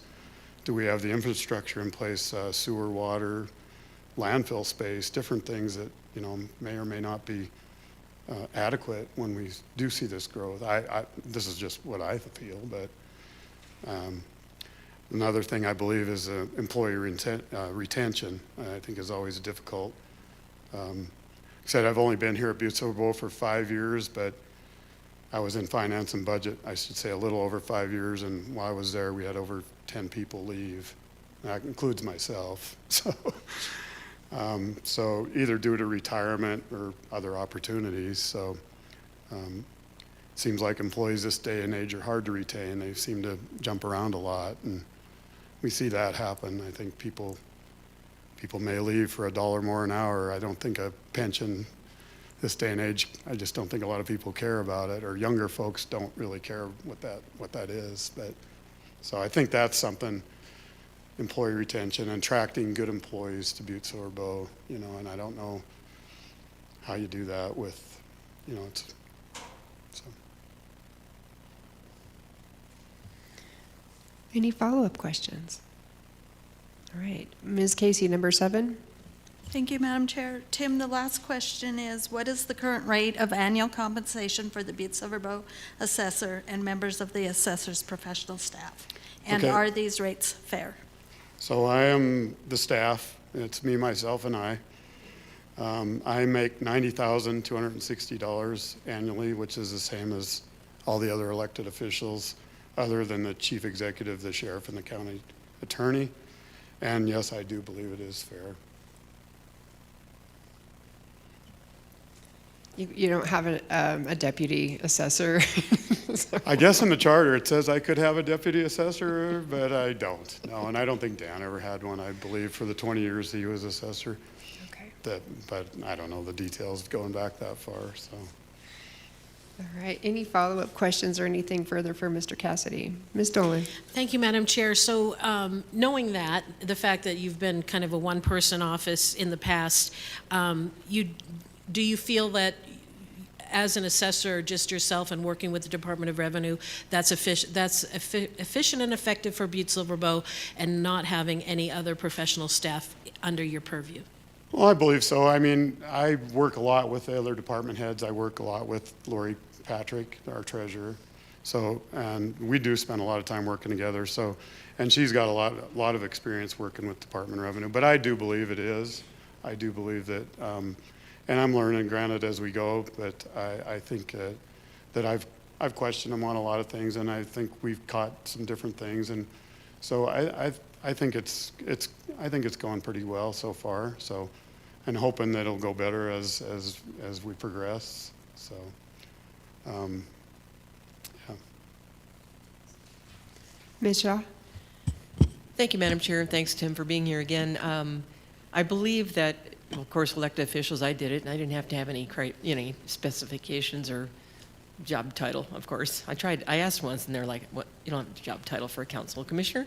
But I bet you have some, continuing education. The state might provide, things for you every year because of state law changing all the time. And maybe you could just give us a little update on that. So right now, I haven't went to any education classes since I've been here, but I am working with Lori to try to maybe attend some Mako stuff and some different things. So she's been providing me with some information, so I'm hoping to attend some stuff here down the road. But right now, I'm just kind of relying on what I did in finance and budget.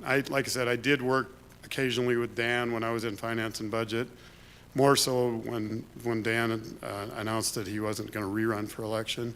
So I did have a little bit of some opportunity to do some training with him. So I wasn't like totally going in there flying blind like he claims he did 20 years ago. Said he didn't even know how to turn on a computer. So anyway, and I do know he did have some training when he was with Department of Revenue. Just because I was sifting through all the file cabinets and stuff and come across some different things that he attended, so. Mr. Steppen? Thanks, Madam Chair. If we don't mind, I'm going to jump back to something that just popped in my brain here. When you talked about some of the potential upcoming property tax changes and the questions that come with all of that, if not for you, who answers those questions locally? Locally, I guess they probably could go over to the Department of Revenue's office if they have any luck getting over there and getting a hold of somebody. I think they're over on the second floor of the Hennessy building. So we do, occasionally we'll send people over there, we'll provide them forms, tell them what they need to do, tell them they can bring them back to us. Department of Revenue sends a person over once a week to pick up any documents that we have people fill out and so forth. So it gets over to them one way or the other, so. But you're the only local contact we have for that conduit, basically. No, not necessarily. We have land records that sends over stuff to them on a weekly basis, RTCs and so forth. Lori Patrick has some talk or some communication with them as well. Am I missing anybody, Lori? Lori's shaking her head. Madam Chair, Tim, isn't it true that the Department of Revenue has a local office that is staffed 5 days a week? Yes. They have a customer service rep there. Isn't that still the case? Yeah, I Yes. believe so, yeah. And I'm here 5 days a week unless I'm gone. And I typically, I'm 8 to 4. I don't take a lunch, so I just stay 8 to 4. And if I do leave, I'm trying to get Emily, my replacement, on board to maybe back me up. So I sit over amongst the IT group, which is nice because we're behind closed windows. There's a phone they can pick up, and if I'm not there, one of those folks can basically either relay the message to me or take a number or something for me, which is nice. Plus, I do have first-class IT service sitting amongst all the IT guys, so that's pretty nice too. So. Excellent. Any other questions? Thank you, Mr. Cassidy, for spending some time with us tonight. We appreciate you coming up. All right, thank you very much. Yeah. Mr. Lester, you are up.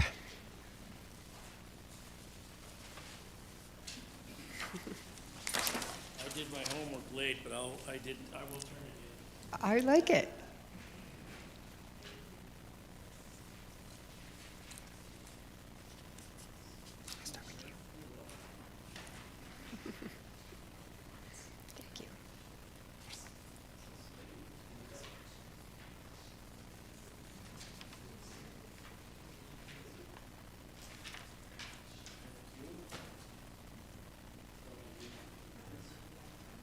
Thank you. Thank you for the handouts. We appreciate that. It helps us stay on track, so we do appreciate that. And I will start with Ms. Casey for our first question. And you've seen how this pattern goes, so you're welcome to intervene and talk as much as you like. I won't intervene. I'll just go the flow here. Sounds good. Thank you, Madam Chair. Thanks, Sheriff, for being here. The first question, and I see you did answer a lot of it on your handout, but maybe for the folks that are watching the YouTube, you could hit some of the highlights. What are the specific responsibilities and duties of the Butte-Silver Bow Sheriff? Thank you. As sheriff, I oversee the law enforcement department, which is a whole bunch of different things that go on every day. So The patrol officers that are on the street every day, the investigators that conduct major crime and felony investigations, Butte-Silver Bow's law enforcement department is responsible for all evidence handling and processing, criminal evidence. I oversee the operation of the dispatch center, which handles every emergency call in Butte-Silver Bow. Also the detention center, which currently houses about 135 inmates. Also oversee the operations of the Butte-Silver Bow SWAT team, which is a 14-member tactical unit for situations that call for a little extra manpower and training to deal with the barricaded subjects, hostage situations, wanted fugitives, those kind of situations. They have specialized equipment to do those things with it, one of them being an armored vehicle, which is called a Bearcat, which we just sent it to Dillon on Friday night. They called, said they needed some help from our tactical team, so we through mutual aid, we went to Dillon and helped them with the situation. So those are one of the things we do with the SWAT team, not just in this county, but other counties to call for assistance. Hiring of all employees for the law enforcement department, we have to do interviews, detailed background checks before we hire anybody in the criminal justice area. Any disciplinary issues that come up within the department, including termination of employees. I do the media relations for the law enforcement department. I'm responsible for the budgets for all of these employees and also the departmental expenses. I oversee training for all 53 sworn officers, 12 dispatchers, 29 detention officers, the 6 clerical staff, the 1 civil deputy, and the dispatch supervisor. So that's 102 employees, unless my math's off. It's pretty close. And then, of course, we have a lot of equipment that goes with our department: vehicles, weapons, ammunition, radios, tasers, body cameras, car cameras, records management system, computer-aided dispatch system, audio recording of all radio and phone calls, drug testing, body scanners. Like at the jail, we recently just purchased a body scanner that it's almost like a scanner at an airport that can detect contraband on persons that has been intentionally hidden from us in sometimes body cavities. And cell phone analysis through a thing called Cellbrite, so we can crack codes on cell phones and analyze the data, GPS, all the text messages, website browsing, those kind of things on cell phones. Drones, we have 3 drones in our department, and 1 we share with the fire department. And I'm also the chairman of the board of directors of the Southwest Montana Drug Task Force. As I said, I oversee all those things. I'm not training people on a day-to-day basis or handling evidence or any of those things, but those are the things the sheriff's responsible for. Follow-up questions? Oh, and then I added here at the end of this, that's just a statement I made for the Chamber of Commerce. They wanted a statement about what we do, and so the rest of that's just a narrative that I sent to the Chamber of Commerce about the Sheriff's Department and some of the details that they wanted to know. So I added that in there just in case you didn't have enough reading to do. I thought I'd throw that in there. Mr. Thielen. Madam Chair, Sheriff Lister, thank you for being here. So I kind of have a question in regards to the jail. We both know it's overrun. What is your thought of adding on to the jail or adding more officers? Well, we can't, currently we need to add more officers. So there's 2 different situations. One of them is the fact that the jail was built for 72 inmates and now we have 135 in there. So that's one problem we have. And then the other problem we have is the understaffing that we have due to the fact that we have difficulty retaining employees. We hire a lot of employees, we just have a hard time retaining them. Part of which is we have an overcrowded facility. Part of that is also that the prison, which is in Deer Lodge, pays a little more than we do, so we have a lot of people travel to the prison in Deer Lodge who have experience in the detention center. area. So adding on to the jail, it's a little concerning to me because we literally, if we doubled the size of the jail and made it for 144 inmates, we probably would fill it the day it opened with the inmates we already have. And we very well may open a facility that we can't staff because currently we have 22 staff when we should have 29. And so we do have actually 7 or 8 detention officers currently in the background check process that we anticipate we'll be able to hire those folks if they pass the background check. But so we believe we can get to full staff, but we have a hard time maintaining it once we get there. So I wouldn't recommend expanding the capacity of the detention center. What I would think we could look at is like a pretrial. Right now we have pretrial monitoring. We have somebody's in the detention center. They're waiting trial, and maybe they're not going to be going to trial for 6 months. If that person fits the criteria, they're not dangerous. A lot of them are drug offenses where they're drug possession type offenses, not violent offenses or burglaries or those kind of things. We can put them on what's called pretrial, and then they can either monitor them through electronic monitoring with a GPS system on their ankle, or they can monitor them by having them come into the center and give urinalysis testing or breath testing or see their parole officer or see their caseworker every day, so we can kind of keep track of them that way. And that's been pretty successful. So we may need to look at expanding that to add more people to that. But the bottom line is right now we have people that just need to be locked up because of their behavior. And most of the people in the detention center in there on a felony court order by, I would say 97% of them are district court cases, either working their way through or awaiting placement at the Department of Corrections. So would it be beneficial if the detention officers were paid a higher salary? Yes, I think it probably would help in the recruiting and retention both, yes.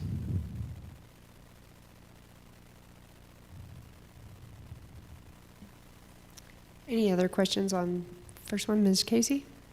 Thank you, Madam Chair. Sheriff, I see down here you have that you work closely with the Highway Patrol. Is that a case where the Highway Patrol may respond outside, say, Melrose Divide or going that area versus maybe a police officer here, or is it just if something happens? The Highway Patrol generally deals with any kind of traffic situation out in the county, so any accident on the interstate system or in frontage roads, those kind of things. So we work with them on those.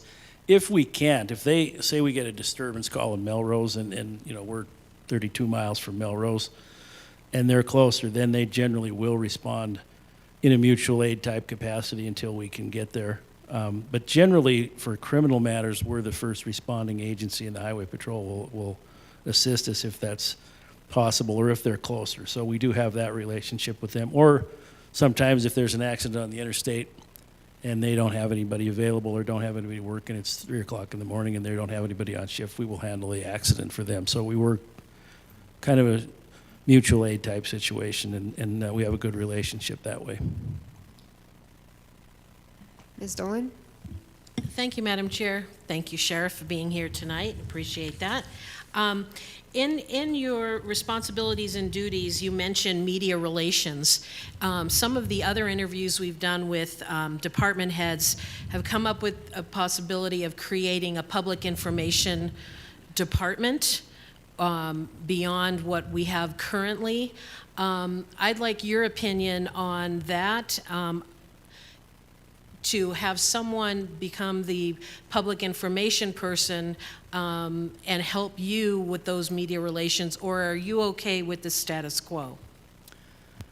I think there's a good place for a PIO, a press information officer, in situations, earthquake, for example, maybe the fire last summer, something like that. But I meet with the media every day to do, what you see the articles in the paper. Kind of some of them are kind of they're entertaining, but they're really not necessarily newsworthy. So I meet with the paper every day, and then the TV and radios is necessary. I would rather it be, from my standpoint, from the law enforcement department only, I would rather it come from me than having to work through a PIO. A lot of times, if we have a situation like our tactical team's got a suspect barricaded in a residence, I'm generally not with my finger on the button waiting to do anything, so I'm kind of overseeing how it's going, but I can usually break free and talk to the media there, and then people are hearing it right from the sheriff, and we're not working it through 2 or 3 links of the chain, and I think that's what's good. And I get it out faster that way myself. I can deal with the media myself. Now, countywide, I don't know. I try to stay out of everybody else's business, to be honest with you. So I like to handle my business, and I wouldn't. A lot of departments have a PIO or an officer who handles the press. I just handle the press for our department, and if in my absence, the undersheriff's the fallback. My follow-up is just a comment, and I will say, because of your daily meeting with the press, I do enjoy the little articles about what's happened in Butte-Silver Bow. So don't stop doing that. No, Those no, are I won't. very It's interesting. every morning about 11:30, I talk with the press or whoever else wants to talk, and so it's sometimes it's more interesting than noteworthy, but that's the way it goes in this business. Okay, Ms. Dolan, question 2. Thank you, Madam Chair. So question number 2, Sheriff, is what are the most critical problems presently confronting the law enforcement division? As you can see, I mentioned both externally and internally. Externally, our problem is and continues to be drug usage in the community, either methamphetamine, I'm looking to see if I spelled that right, looks like I did, fentanyl and cocaine usage and other drugs that are, spice and you name it, sometimes prescription medications that are causing us issues too. But those drug usage and the crimes that result from drug usage and people trying to supply their habit, and they're committing property crimes, financial crimes, or violent crimes, those are the ones that, those are the criminal issues that we deal with for the most part. Many of those are related to substance abuse and trying to feed that habit.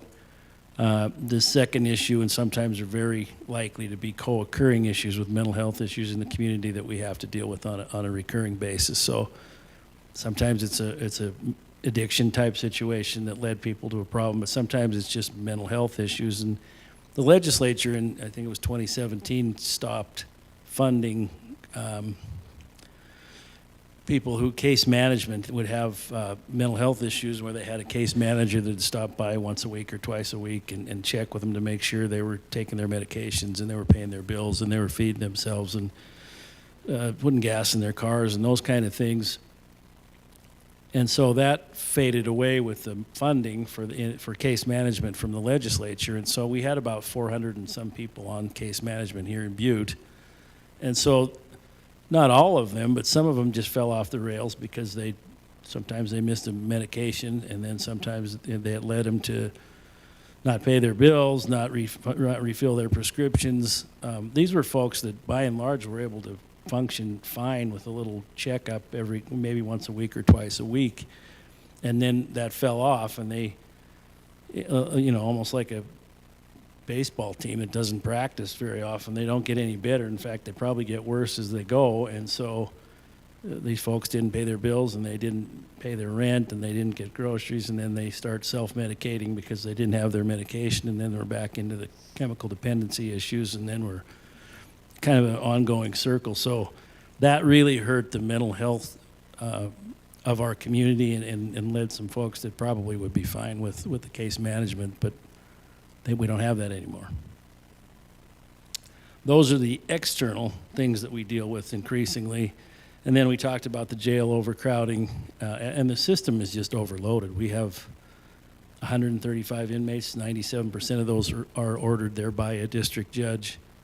It's not like you can just let those folks out. The Department of Corrections has been good recently with taking inmates that are sentenced to them. So we are shuffling those through. We sometimes have agreements with other agencies to like Townsend, Broadwater County will take 10 inmates sometimes because their facility they're not full. They can get our state, it doesn't cost us anything other than they get the state money instead of us, and then it brings our level of overcrowding down. So sometimes we do transport. It'd be nice if we could transmit them, but we transport them to Broadwater County, and they get the $82.50 a day from the state versus us. And then, of course, the staffing at the detention center. I think the staffing and the quality of applicants is coming up because it was pretty far down during the pandemic and right afterward, where people were just not the quality of candidates we were used to seeing. And I think we're seeing better quality candidates as America kind of comes back to work. We're seeing better candidates. So I think that'll resolve itself, but I don't think money would hurt anything. Mr. Thielen. Madam Chair, thank you. Sheriff, this is kind of off the beaten path a little bit, but we've been discussing the issue of the coroner. I know some places that the sheriff is the coroner and he has his deputy coroners underneath. And so I was just kind of wondering what you feel about that. I don't want to be the coroner. I think you'd have to look at like Lewis and Clark County. They for a long time had a coroner that was elected and a sheriff that was elected, and then over the last, I think it's been 5 or 10 years, they consolidated to a sheriff coroner, and a lot of other counties do that. I don't think it's anything that couldn't be done here. If we did it right, you'd have to have probably 6 deputies, or I would want to have 6 deputies so that we could have the things getting taken care of when they happened versus any kind of delay. But so right now we do death investigations if there's something suspicious or we don't know, or it's clearly a homicide or whatever. Those issues aren't really a concern to us. I mean, other than the logistics of a homicide investigation, we can handle that. It's just the paperwork that comes with when the person dies at home or in the hospital, and they're not criminal matters. We don't have anybody that does that currently. So I think it could be done. I think it's probably up to the voters to decide if they want it. I think there's a reason you have a coroner separate from the sheriff as well, because then there's some separation when the sheriff department finishes their investigation at some kind of a homicide scene or a death scene. We don't know whether it's a homicide or not. Then we go with the coroner and we process the body, put it in the bag, and then the coroner transports that. So we did what we needed to do. They took care of the body and got it to the crime lab. And so there is some separation there where if something comes up, there's a little buffer and there's one more set of eyes on it. Not that we don't have 5 or 6 investigators working homicides, but it does provide a little separation. I think that's what the charter was meant to do. I currently like the way it is, but I don't want to be the coroner. So I guess that's the bottom line, and that's just me. Ms. Dolan?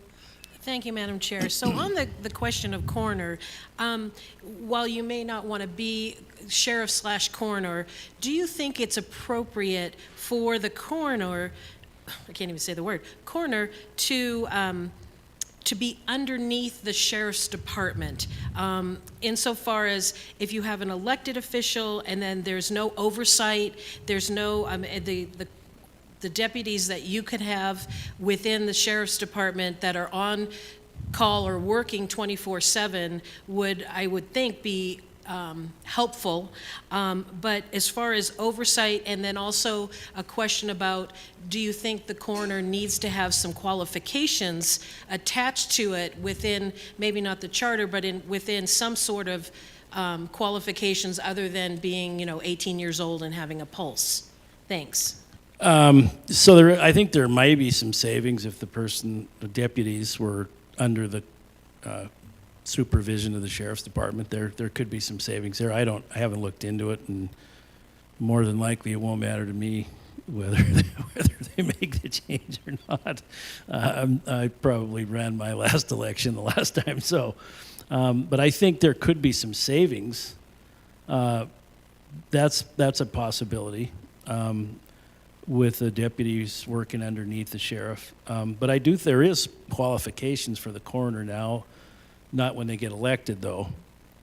They have so much time to attend the coroner's class, which is twice a year either at the Montana Law Enforcement Academy or put on by a coroner's trainer somewhere. So it's twice a year. And I think there's something in the charter maybe that they have to attend or to be certified as coroners within a certain period of time of being elected. So there is a training process there. We have one that was a deputy coroner. Captain Vaughn at the jail was a deputy coroner at one time. I don't know what, I think he had to attend the basic coroner school. So I think it's a week-long, like our investigators are more than qualified to do the coroner's, the investigative part of the death investigations, but we don't do the mundane paperwork for, people who pass away in the hospital or at home or whatever. So I don't know. I'd have to look at it and see what the economics of it was. There could be some savings there, but again, you lose the other set of eyes that the coroner brings to the scene too. Ms. Dolan? Yeah, thank you. Just one quick follow-up on that. So as far as oversight goes, I'm just concerned about, recent issues that have come up with the coroner in Butte-Silver Bow, but more or less with the question of chain of custody and things like that your office is not only more familiar with, but better trained and deal with all the time. So as far as oversight, not just for the deputies, is that something that you would like? Yeah, I think there's definitely some expertise in our area of dealing in the chain of command of evidence and handling of the body. But I know with Coroner LaBreche and also with Coroner Durkin and now with Coroner Hollis, they've all been through the coroner training as well. And so if there's some evidentiary piece that we take, that would be on us to process that versus the coroner themselves. A lot of times in any type of a homicide type incident, the body of the victim is transported directly from the crime lab, or we seal it with the coroner in the bag and tie it off with sealant. So the medical examiner gets it and sees that nobody's been able to tamper or open the bag. And then, so that's really not an issue, but because generally a lot of the evidence we take, if it's a criminal matter. Now, it's not a criminal matter, then we don't take any evidence. So that's another matter that, again, the coroner would have to answer, because if we determine that it's a natural death and there's prescription medication or something like that, we don't generally deal with that unless there's some reason to take it for safekeeping or something, so somebody doesn't end up with it on the street. Any other follow-ups? Okay. All right, Mr. Thielen, question 3. Madam Chair, thank you. Sheriff Lester. What changes, if any, in governmental structure, organization, or powers would help the sheriff address its most critical problems? Yeah, you can see I answered that, and I don't think that's the answer you were looking for. That was, we've already went over the pretrial release thing as far as minimizing the issues at the detention center. So this is the Chief Executive Counsel's question, I take it? Well, how you've answered it on your sheet is completely fine. That's a structure that you are looking at within your department and helping it to be more efficient. So, yeah, I think, and you did already answer that at the beginning, but if there's... Yeah, so that's why I looked at it, just from my standpoint. Again, I try to stay out of other department heads' business and just do my own, stay in my lane. So, yeah, I think that's the only thing I can think of. I mean, here's the thing. If I've been the sheriff for almost 13 years, and if by now I don't like the way it's going, it's nobody's fault but my own now. So, but I think we have a pretty good setup. There's always things you can tweak, and there's always things that you can change, and that's the one thing that I think we could expand a little bit and limit some of the people in the detention center from the law enforcement standpoint. And then I think they were going to want to ask your opinion on the city manager yeah. and council position. So if you want to go ahead and roll with that. So I like the chief executive the way it is. I like to see the person I'm voting for, and I like to know who that person is, and I know what that person's been doing for the last, in JP's case, 58 years. I like to see people in Butte run for office because we have a wealth of people who are high-quality candidates. If you look at the candidates in the last chief exec's race, we had more than enough people in there who were more than capable of doing the job. You know, sometimes you don't necessarily agree or you're surprised at the results, but most of the time it's somebody that, for my example, sheriff, I coached a bunch of kids in Little League. Most people know me as a baseball coach, and I'm probably a better baseball coach than I am a sheriff, I guess, or maybe vice versa, I don't know. But most people know who I am through involvement in the community somehow. And it almost, to me, when you talk about city managers, is almost like you want to go outside of our community because we don't think we know how to run the community. And I don't necessarily like that approach, because I think we got more than enough people here and with all the expertise in the world to do it. And so I like the current chief executive's situation. Mr. Thielen? Madam Chair, Sheriff Lester, so with that, tell me the difference, what you think, between the city manager and then having an elected mayor that does that, and then the city manager run the daily duties. Yeah, I don't know if you have a city manager.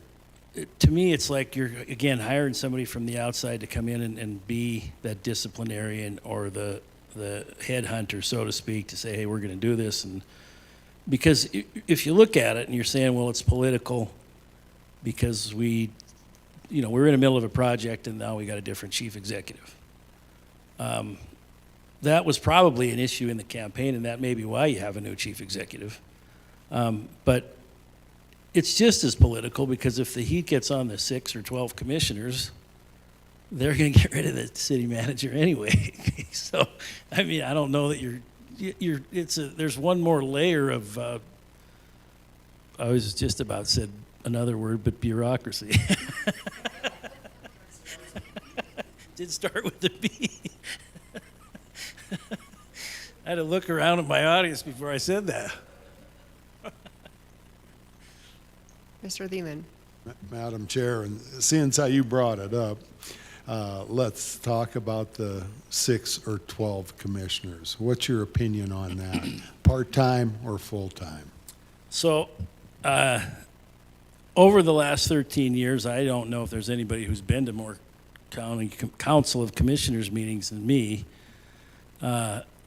Maybe Cindy, but usually if she was there, I was there too. So, previously the sheriff went every 5th week when we rotate administrators through the on-call process. I just generally, if I can, I'm at the council meeting, and so I probably got as good a perspective as the council, how it works and sometimes doesn't work, than as anybody. So, but I think if you have 12 sets of eyes on it, and through smaller areas of influence, you get a better grip on what's going on than you do with 6 full-time. Now, these 6 could do maybe twice as much work or more than that, and they could be out in those districts just as well. I don't know that, but I kind of like the way the charter is, and that's, the charter's a pretty good document. I think it's well conceived. Now, can it be changed? Sure, but I do. Now, sometimes when there's a certain commissioner or two that want to talk late into the evening, I'm not overly excited about listening to much more about whatever it is they're talking about. But it does lend to a better conversation with 12 people than it does with 6, I think. And so I think you probably get to the right place, although it may take a little longer. Ms. Dolan? Thank you, Madam Chair.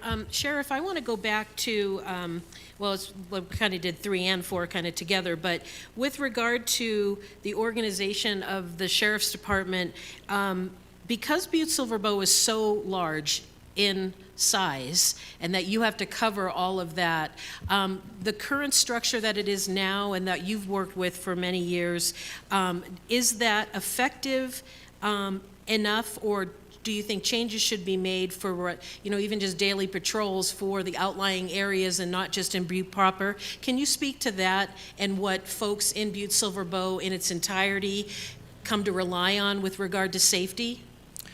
Yeah, so that's always been a question that we have. So we'll start now with the spring and into the summer, we'll start rural patrols. If we have, generally we'll have anywhere between 8 officers, if it's the full crew, and maybe 5 is the least we would run with for a given shift, which 12-hour shift. So if we have 8 officers, sometimes we'll send 1 or 2 to Melrose and Divide and Rocker and Ramsey and Roosevelt Drive and East Ridge Road and those kind of places. Not necessarily because we're getting called there, because just if people see you, they're more likely, 1, to say, oh, the police are here, and 2, you might run into somebody that wasn't going to report anything and, wait a minute, there's a police car, maybe I'll talk to this guy and see. So you get more information from the community if you have that. In the wintertime, generally we get called out there, we respond with whatever we need to do. But you see a lot more traffic out there with recreationists and those kind of things in the summer, so we'll kick it up a little bit to those rural areas. And then we will respond all the time to Rocker, Ramsey, Melrose, if they call. But by and large, you don't see a lot of patrol there because probably 97% of our calls and our incidents are in the urban area here. Quick follow-up. Thank you, Madam Chair. So do you also work, I know you mentioned earlier tonight the mutual aid with other counties, and that's to be commended, so thank you for that, because obviously it's reciprocal and we can Yes. count on them as well.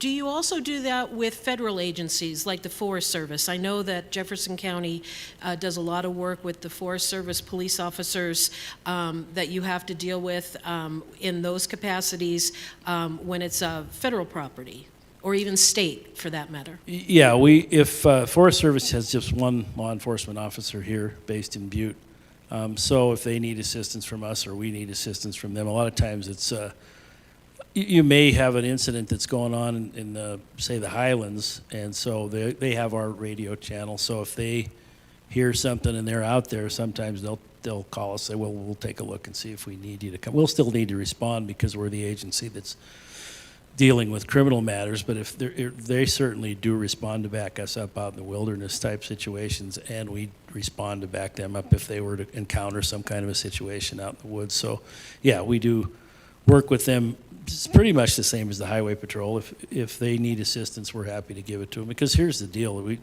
there isn't enough of us out there to deal with everything, and so we help Boulder, Jefferson County, a lot of times at Delmo Lake, that's in their county, but they're farther away than we are, so lots of times disturbance-wise we end up, the Forest Service as well ends up at disturbances up there, and they don't really have the manpower to deal with whatever's going on up there, and so we respond to that, even though it's not in our county, quite a bit especially around starting now till August or September. All right, excellent. Question 4, Mr. Steppen. Thank you, Madam Chair. Sheriff Lester, I think you're underselling your ability as a sheriff, and I definitely think you're overstating your ability as a baseball coach. But That's fair enough. Maybe I'm not good at either one of them. That could be too. so one of the perks of sitting in the middle is I get the same question no matter which end we start on. So what advice would you give to the study commission in terms of conducting a comprehensive and impactful review of local government?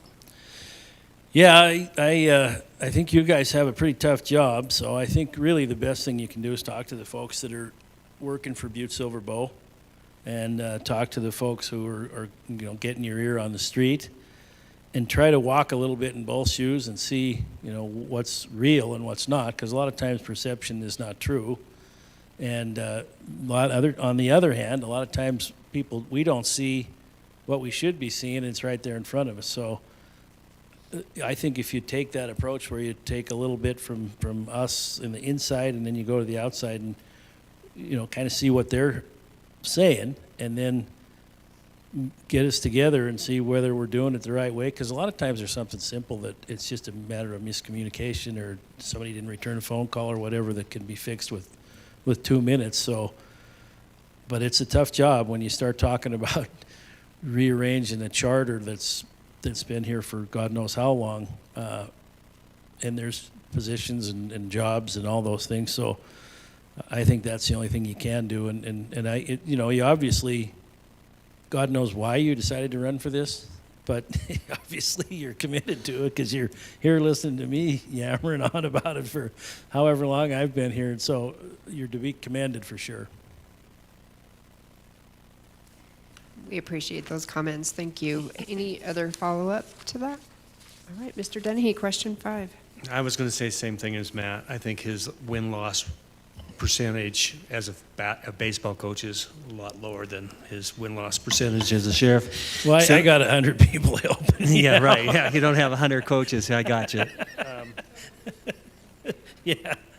What inefficiencies could be addressed through changes to the local government structure in your mind, Ed? Like I said there, I don't really see anything that jumps out at me as needs to be changed. I generally deal with things as in my department, like I said, I like to stay in my own lane and deal with law enforcement. And if somebody else needs help, or, God forbid they need advice from me about finances or something, I'll do what I can for them. But I just try to stay in my own lane. So I don't see anything that really jumps out at me as something that I'm overly concerned about. I know that sometimes there's complaints, but I also, after being a cop for 35 years, I know that no matter how you do certain things, you're always going to be, sometimes you're going to make somebody mad either way. And then sometimes you go home and go, if I had to do that again, I probably wouldn't have done that. So, and that's just human nature. So the trick is going back the next day and doing it the right way. Thank you. Any follow-ups? All right, question 6. Thank you, Madam Chair. This is a good one. Ed, I'm sure you answered it, but what challenges do you foresee for Butte-Silver in the next 10 to 20 years, which is, quite a bit of time? And does the current government structure position that county, city government to meet those challenges? Yeah, it's like I wrote there. I see slow growth. I think we're looking at 1%, 1.5% a year, which doesn't sound like much, but over that 20 years is 20% or more, probably more than that, I think, because with growth, I think you kind of pick things up, and once it gets going, then it's kind of sometimes it's hard to put the brakes on it. So I think you'll see an increase in population, and there'll obviously be more needs for county services, including law enforcement, over the next 20 years. But I think we're in good position. I think that law enforcement-wise, the only thing I think we would need is, well, first of all, if I ever say that there's enough cops or enough cars or enough detention officers or dispatchers, you'll know that I've finally lost my mind. I mean, we always could use more, but that's what I see as being the issue. The two challenges that I have are keeping staff hired and trained and promoting leaders who can take this department on to the next 20 years, because we just promoted a pretty good lot of people. And I was telling them when I was there, I got promoted in 1996 to sergeant, and so I didn't really think I'd still be standing here in 2025 either. But you may be, and you may be in a position of leadership for a long time and not realize where you are. So law enforcement-wise, I think we're in good shape.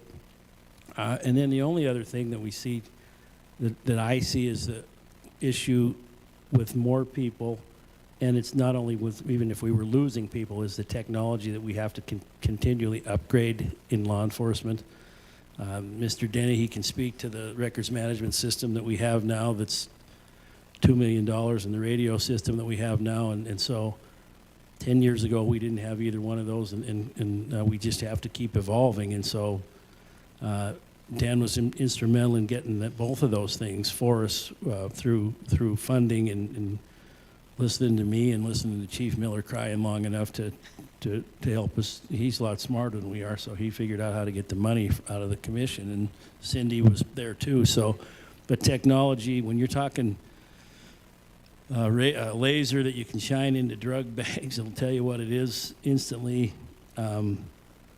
Tasers and body cams and car cams and less lethal projectiles. And if you would have told me that we would be doing those things in 1989, I'd have thought you were nuts. I mean, that's how fast things have changed. And so I think it's going to continue and probably be changing even faster. So technology is where it is. And guys that walk the beat and go out and talk to suspects and those kind of things like me are probably going to be going the way of the dinosaur. It's going to be technology and GPS tracking and drones and those kind of things that are going to be coming faster than ever, and that try to afford those things is what we have to do. Follow-up questions. Ms. Dolan.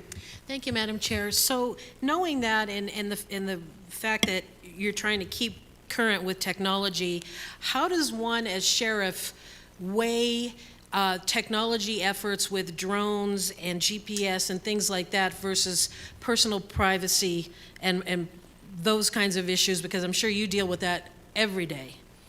Yeah, so unless it's some type of an emergency situation, we have to have certified drone pilots who are educated in the rules regarding the FAA or the personal privacy type things. But by and large, the only times we've used drones is armed situations where we're flying the drone we're either taking out a window and fly. They're small enough where we can fly them into houses and where we already have a barricaded subject that's armed or fired shots or whatever. So those, it's just, despite the fact that they're expensive, they're nowhere near it's a lot safer for our guys if we can look at it on a camera rather than peeking your head around the corner. So there's always going to be those privacy issues, and so we just have to stay up on the law as far as what they are. But yeah, you talk about the scanner at the detention center that we really will detect things that are in person's personal body cavities. We can't have those things in the jail, but once you're in the jail, it's a little different. You're not talking privacy issues. You're basically talking safety issues. So I always err on the side of safety, and then if we're not flying over people's backyards by and large, but those are things that you have to watch as you come to technology, GPS tracking and all those things like cell phones. We have a device that we can analyze people's cell phones and see every text they've sent since they got the phone, which is, that's a lot of information that we can download from somebody's phone, their GPS locations, where they were at certain times. We have to get warrants to get those or consent from the person whose phone it is, but those things are, if you, like I said, in 1989, if you told me I could take this little box and find out where you've been for the last 5 years and what you've been doing and on the internet and sending text to everybody and what websites you've been looking at, you wouldn't believe it. So we have to comply with all those things. And that's the other thing we do have is a internet crimes against children detective who does nothing but internet crimes against children. And so, probably 5 or 6 years ago, we didn't have the ability. If somebody came and said, "Oh, my daughter just sent nude photos to Illinois," we'd be like, "Well, I don't know what to tell you." But now we have the ability to track those things with our federal partners and our state partners where we can actually prosecute these people. We had a case within the last year that was this person was actually in Australia that was was sharing child pornography with people in Montana. So, like I said, those things were impossible 5 or 6 years ago, and now they're pretty routine.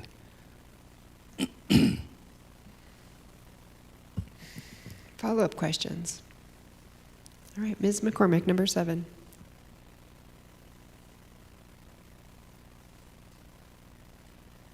Our final question tonight, thank you, Madam Chair and Ms. Sheriff Lester.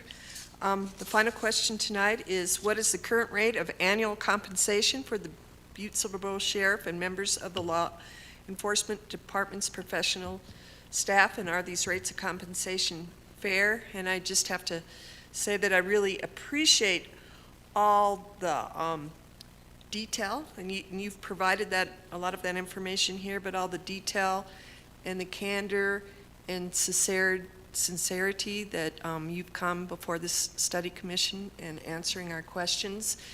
And I just have to say that, you're the most recent in a long line of Butte-Silver elected officials and department heads that have done that, and it's been very heartening for me to be a part of this. So it may be a lot of work, but it's good work. So I appreciate being here, and I appreciate having you and other members of Butte-Silver government. So now I'll shut up and let you answer that question. Well, thank you. I appreciate your comments. I've always said I'm better at talking than I was at fighting, so that's why I'm where I am instead of. It's a lot easier to talk somebody into a patrol car than it is to make them get into it, so that's what I've been doing for 35 years. They're all right there. My wage currently is $122,704, and then you can see where everybody is. The ones in the collective bargaining units have the asterisks there. I can't tell exactly what I don't know. Those are the average based on the wages on page 23 of the budget. So each officer, as they progress through their career yearly, is in a different step in the pay matrix. So when I see that and it says X amount of dollars and there's 32 officers or whatever it says in the budget, I just divided that, so that gives you the average, but it's not, obviously it's not everybody's wage there. So that's the budget, and that's the actual average of the wages we pay for those positions. And the second half was, are the wages fair? Yeah, I think they are. They're as fair as they can be. The collective bargaining is what it is.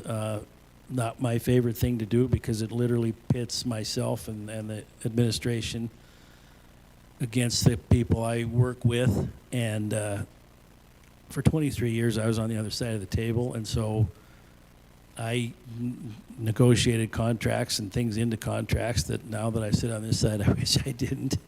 So that's just the nature of being on both sides of the aisle. But I think it's fair. The collective bargaining process is, and if you look at what happened probably 5 or 6 years ago, the collective bargaining actually passed up the sheriff and the undersheriff's wages. And so there was a correction made there a while back. I was actually the 8th or 9th highest paid member in the department there for a year or two, just because the collective bargaining passed up the elected official. But I think they're fair. I think it's as fair as it can be, given the fact that you have responsibility to the taxpayers, and you also have a responsibility to try and recruit the best people you can and retain them here. And I didn't get a lot of offers, so I'm still here 35 years later.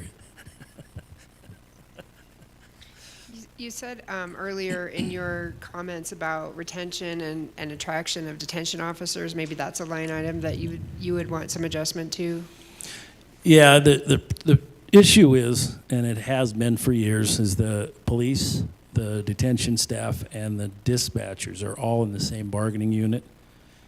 So when you try those flat 1%, 2%, 5% raises, and maybe it's fair, maybe it's not. We can all argue both ways on that thing. But it keeps the detention officers and the dispatchers, 5% of $100,000, a lot more than 5% of $35,000. So it kind of has that tendency to do that, and that's the way, sometimes from a management standpoint, you say, it's on the union to figure that out. Why don't you help these folks out? And then in 1992, and that's ancient history too, but we actually did that for the dispatchers, and that's why the dispatchers are pretty. They're pretty commensurate with other dispatch positions in the state. We did that, and then we gave the dispatchers in our bargaining unit the majority of the money, and then we took a smaller increase based on the fact that we felt the dispatchers needed to be raised. And so, I don't know how you argue that, but the hopefully the union will come to the table and we can try and fix that. And they did last time, to their credit, they did want some more money put on the jail detention officers. The problem is I try to poach employees from CCCS because they have some experience in the detention and corrections. And so I try to pay them more than Mike Thatcher pays his guys. And then I try to poach people from the prison because they have corrections officers. And I mentioned to the director, Brian Gutkin, I was trying to poach some of his employees, and then what do you get? They get a raise at the prison, and so they they all stay there. And so it's just you're kind of fishing in the same hole for by and large, and so you're that's the only issue. The other thing I can see, speaking down the road, if the prison, the women's prison does come here, and they're paying higher rates, then we will certainly have to up the rate we pay our detention staff, or they'll all be working for the women's prison, and we won't have any staff over there. So that's my biggest concern with the women's prison. I'm not going to get into the yay or nay on that because we'll be here till we're all as gray as I am. But that's one thing that we will have to fix, and that'll make it fix it real quick because we'll be paying at least what they're making out there because they won't have the incentive because they're not driving. It's blonde. Yeah, Ben and I are blonde. We're really, really blonde. Excellent. Are there any other questions, Ms. Casey? Thank you, Madam Chair. Sheriff, are any of these positions grant funded, or are they all out of the regular? No, currently no, they're not grant funded. We are looking at a grant for a DUI officer currently to see if we can hire one officer based on strictly DUI enforcement. But no, these are all permanent positions. Thank you, Madam Chair. So, Ed, I was on the DUI task force and I was Crime Stoppers over the years, but could you just give us a quick kind of an update on, for folks that don't know, the other things that you do as far as things like that, those committees? Thank you. Yeah, so we have a DUI, Butte-Silver has a DUI task force that's funded based on reinstatement fees for people who are getting their licenses back from a DUI offense. They pay a reinstatement fee, and that's Butte-Silver as well as several other counties get money into their DUI task force for DUI enforcement. So the nice thing about that money is if you don't spend it on a particular year, say COVID's out there and nobody's driving, we don't spend it as far as, and you can spend it on wages for officers to work overtime. You can spend it on billboards and advertising for DUI. We do donate to the tavern owners for the free ride home program. We work extensively with Butte Cares for the kids, alcohol-free St. Patrick's Day parties and those kind of things, the schools for their all-night parties. So that's what the DUI task force does. The other thing I did mention is I am the chairman of the board on the Southwest Montana Drug Task Force, which is the 7 counties surrounding us. And so that's a whole different can of worms there, but those are the people who are federally deputized so they can build conspiracy cases. And so the difference in me, if I was to go out and find somebody and they just sold a pound of cocaine and don't have it on them, I can't charge them with that.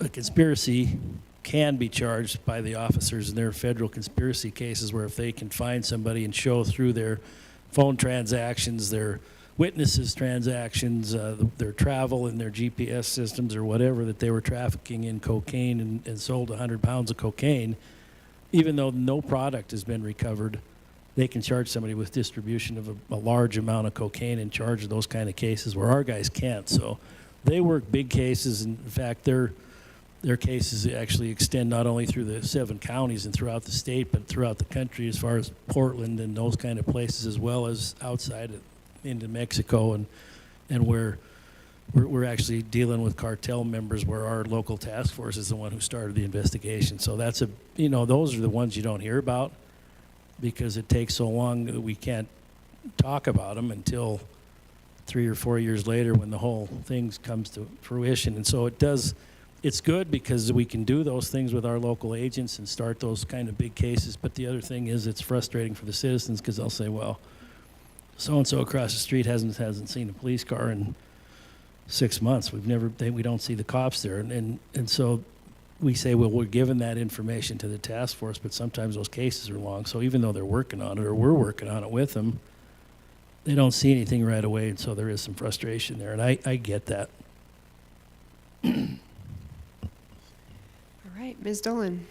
Thank you, Madam Chair. So I want to go back to the collective bargaining units, and I see the salaries here, but I'd like you to speak to and give us a little bit of education as to all of the things that your office and your police officers, be them sergeants, lieutenants, or just patrol officers, what they get as far as equipment and other things that are provided by Butte-Silver County. Okay, so when a person starts with uniform allowance, I'd have to look, I'm sure it's in the budget book, but I think it's $1,200 a year for officers, $600 for detention officers, and $600 for dispatchers. So that's what they get every year as part of their maintaining uniforms. When an officer starts, the officer gets clothing and a firearm. Butte-Silver provides firearms too. Boots, coats, those kind of things. So it's a. I'm not sure what the amount would be, but we outfit them so that they have two full uniforms to use, and then they purchase other items themselves. But firearm. The belt to carry the firearm, the holster, the radio, body armor, boots, or shoe footwear of some sort. I think there's a cold weather jacket in there somewhere too. So there's a pretty significant expense when you come onto the job. So we try not to break everybody when they buy all that stuff. The firearms and the radios are all, we already have those, so those are just transferred from the last guy, those kind of things. And one other question. So with regard to ammunition and training, do your officers get that, and then are they able to shooting range, those kinds of things to keep up on their skills and that thing? I just wanted to just get a little more context. Yeah, so we have a number of firearms instructors in the department, and so right now we're transitioning from the .40 caliber handgun that we've issued for the last probably 20 years, the Glock .40 caliber, to a Glock 9mm, which is now the round of choice of the law enforcement throughout the country. It's high capacity, and apparently the ballistics are the same or better than the .40 caliber. And we are now also installing optics, Trigicon optics on our pistols, which are actually, the optics themselves are more expensive than the weapon. So we trade our old guns into Glock, or there's a company in Spokane, we trade them across, and then we get a discount rate on the new firearms. And we do that every 5 years. In this case, we traded them after 3 years just so we could transition to the 9mm sooner. But yeah, there's a range. We have a range that's near the landfill, and they have access to the range all the time. And then there's several training sessions every year and yearly qualification as well with the firearms, in addition to CPR and medical training and all the rest we do. I am sure we could hold Sheriff here for the rest of the evening, quiz on all the things that are going, but I want to focus us back to the charter and make sure that we're thinking about what needs to be in the charter from your perspective, and I think you gave us a good amount of information to consider, and I especially appreciate you sharing your opinion regarding changing the structure and function of government. Sometimes I think we've heard from every elected official and every department head, and maybe we get into a group thing. So I appreciate you bringing forward your opinion in that regard in terms of You know, there's other things to consider. Maybe if you hire a city manager, you have the same problem, only different. That's, I think, the first time we've heard that, so I appreciate it. And I very much appreciate you spending your time with us It's all tonight. politics. That's how. Most definitely. Are there any other follow-up questions? And do you have any follow-up comments for us? I turned off my mic. Just good luck with what you're doing, and thanks for doing it, because I don't understand why you'd want to get yourself into this, but I'm glad you do. Thank you. Thank you, Sheriff Lester. We appreciate you. All right, commissioners, how are we with our well-being? Can we move ahead? Need a recess? We're good? 5 minutes? Okay, we're asking for 5 minutes, so I'll have a 5-minute recess. We will reconvene at 7:45, please.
All right, so our next item on the agenda was correspondence or study commission update.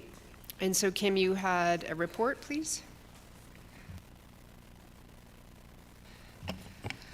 Thank you, Madam Chair. We do have a correspondence attached to minutes from Ed Bandrob about the ordinance that his organization has prepared, creating a new chapter in the Butte-Silver Bow Municipal Code.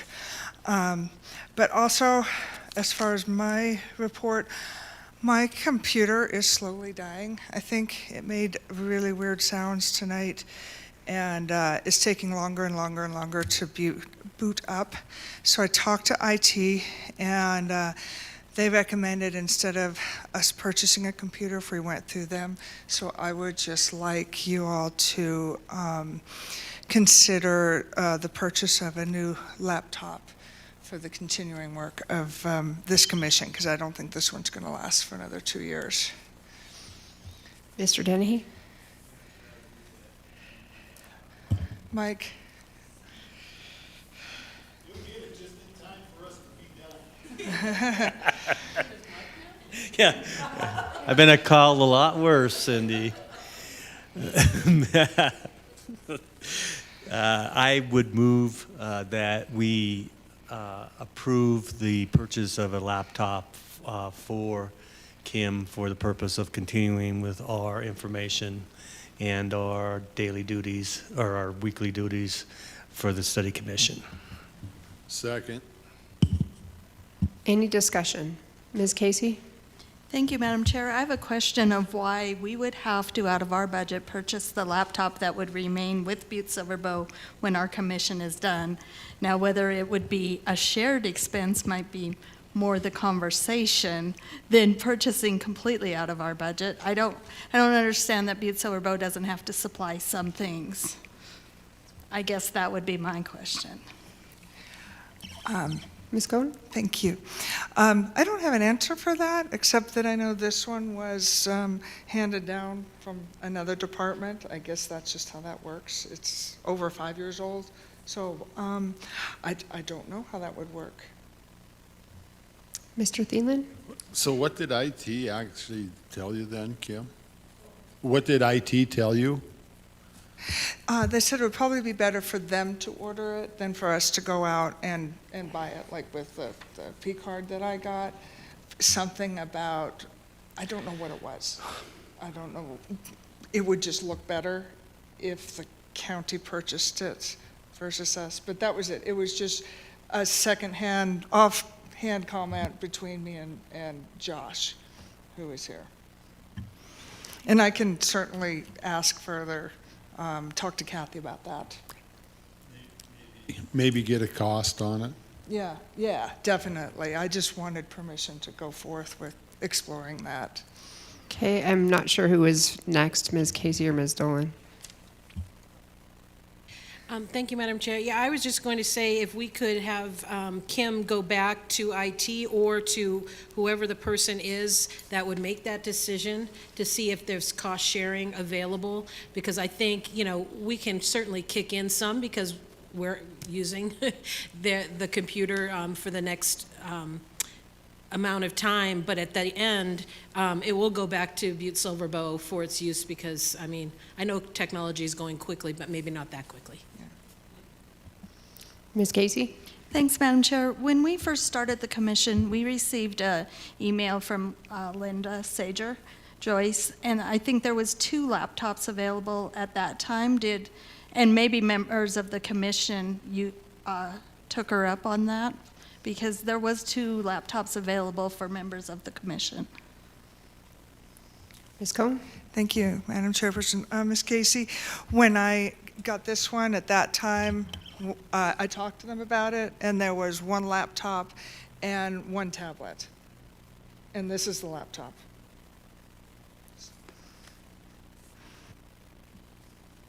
Okay, so we have a motion and a second on the floor. We can rescind and come back with more information next week, or we can go forward with authorizing her to pursue or amend the motion. How would you like to proceed? Madam Chair, my motion's still on the floor. Okay, Ms. Shaw? On the question, how's that, on the question?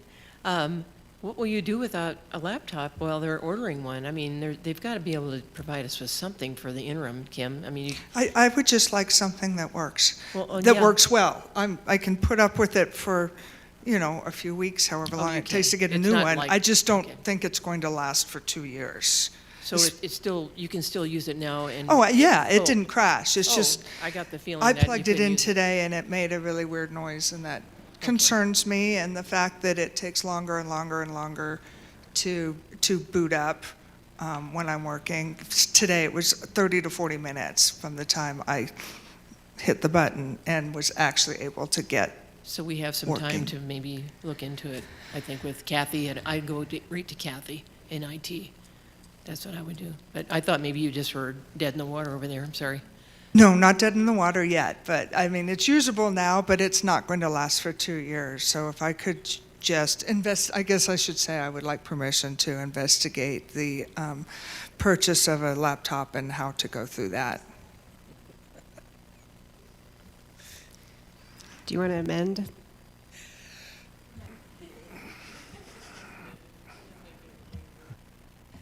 Madam Chair, for my colleague over there that she's squeezing the nickel till the buffalo goes to the bathroom, I guess we'll all, I guess I'll rescind my motion and whatever, how that ever works, Cindy. Cindy, how does that work? Just, I rescind my motion? Can you amend it so that I can No, investigate? there's a motion on the floor, so I have to rescind it. So, Okay. Or,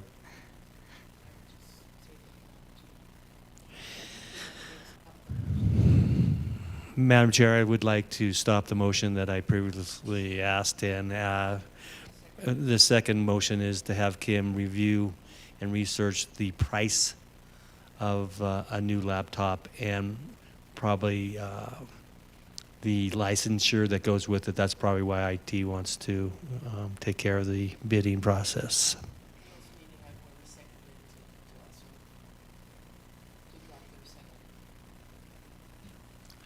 Well, I don't know about the buffalo, but I'll rescind it. And then I'll second your new motion. How's that? Thanks, Ben. Okay, so the new motion is to give Kim permission to research and come back to us with if Butte-Silver Bow can cost share with the commission or not, and then we'll debate that, correct? Yeah, okay. What if it doesn't last till next week? Then what's she gonna do?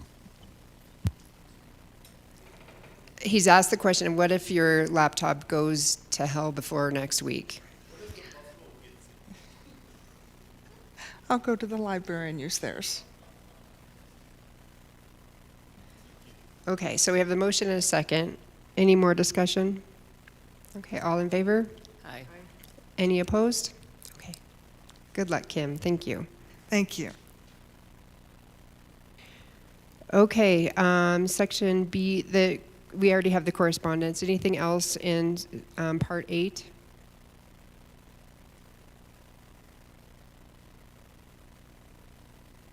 Mr. Vanderrob.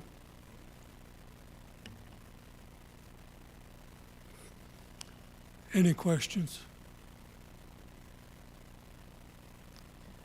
I don't think we have any questions at this time. We will review everything, and then obviously our call to action is about the charter, and then the ordinance would fall to Butte-Silver Bow. So I think our language would be about the charter.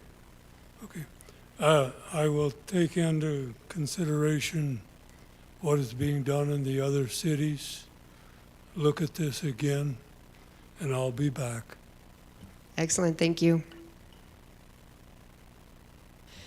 All right, moving on to item 9, our unfinished business, the public outreach discussion op-ed pieces. We kind of had a sidebar conversation regarding changing the word that we were concerned with. Mr. Steppen, did you want to give us an update?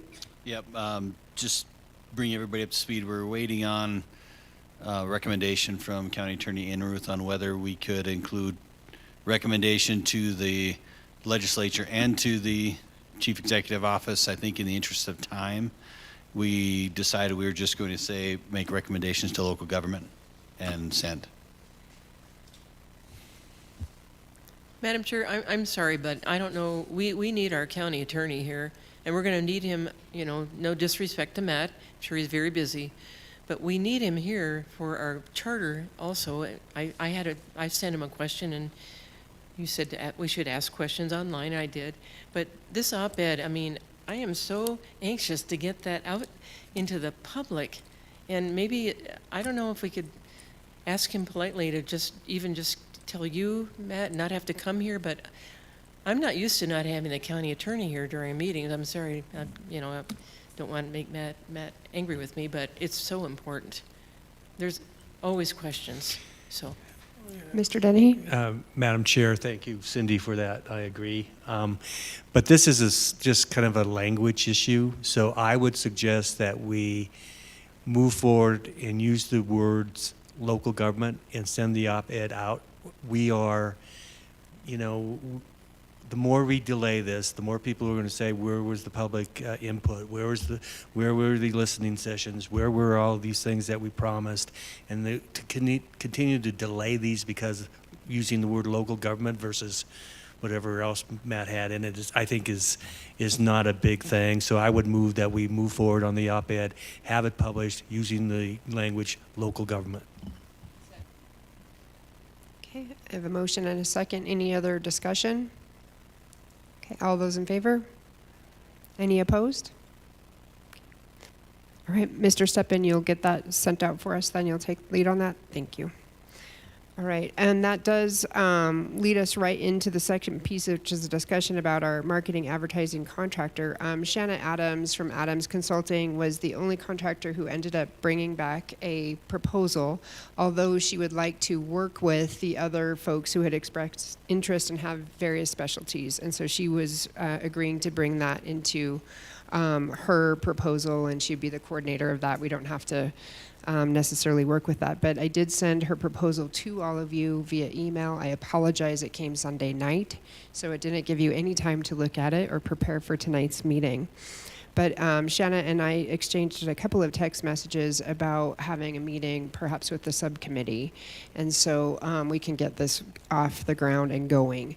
It looks like our next visit with a department head is our fire chief coming the week that we return, and then we are done with these meetings, these information gathering meetings from internal to Butte-Silver Bow leadership and elected officials, aside of the council members. We have yet to finish that piece.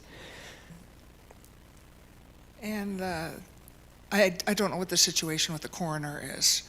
So I don't know if we should invite them or not, or if they're still on leave or what. Okay. I think they were still on leave as our last bit of information. Ms. Dolan? Thank you, Madam Chair. I think that we could easily connect with and have Dan Hollis, the interim coroner, come, because he used to be coroner. He's coroner again. He's got a lot of information and institutional knowledge, so I think he would be a perfect person to come up, even though he's an interim. And I would also say that not only the fire department in 2 weeks when we return, but I think the volunteers also want to come and make a presentation to the committee. I'll bet they're not elected. Some are elected, but I don't know where that fits in the jigsaw puzzle. Yeah, excellent. So thinking of Shanna, and then we'll go back to the additional people we need to add into our calendar, perhaps. With her, are the members of the subcommittee willing to just kind of meet with her really quickly and kind of go through what our needs are? Because I think the listening sessions are going to be highly important, and we need to get them scheduled and advertised soon so that we can have public input. Ms. Casey? Thanks, Madam Chair. Yes, I'm available to meet, but I would also ask that Butte-Silver Bow used to have a generic professional services agreement that we would have to enter into with Shannon Adams or Adams Consulting. And also, I believe this body has the authority to enter in without going to council, but I think we better check on that too. because if we have to go to the council, that also takes time. And just like the op-ed piece, I think we're all anxious to get going. So I think those two questions need to be addressed. I think there used to be a standard professional service that's very simple to fill out, and then we attach her scope of work to it. But we also need to make sure that you, as the chairwoman, have the authority to enter into that contract. Yeah, I did visit with Ms. Hasler about that. I think we can, but I will double check. That was my understanding from the last set of emails that I had with her. So I will get that back to all of us tomorrow.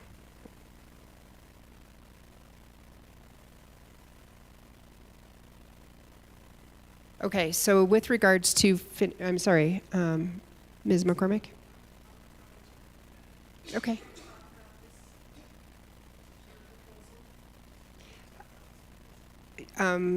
Yes, go ahead.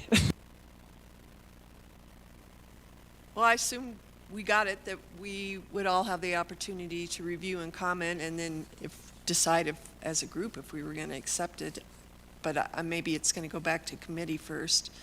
But when I looked at this, and there was just a couple of concerns. In the duties that she has singled out. The first one is project management and board coordination. I don't know, when I read that, it seems like they're saying they're going to do a lot of things that our ex officio is doing already. And so I don't want there to be any overlap. I mean, things like ensure compliance with open meeting laws and documentation requirements. I don't know if she's just referring to the public meetings. Serve as primary coordinator for the All Volunteer Study Commission. I don't know what that means. You know, it seems like, so if it's just in the context of doing the public meetings and the marketing stuff, that's fine, but it's just way too open-ended for me to feel comfortable.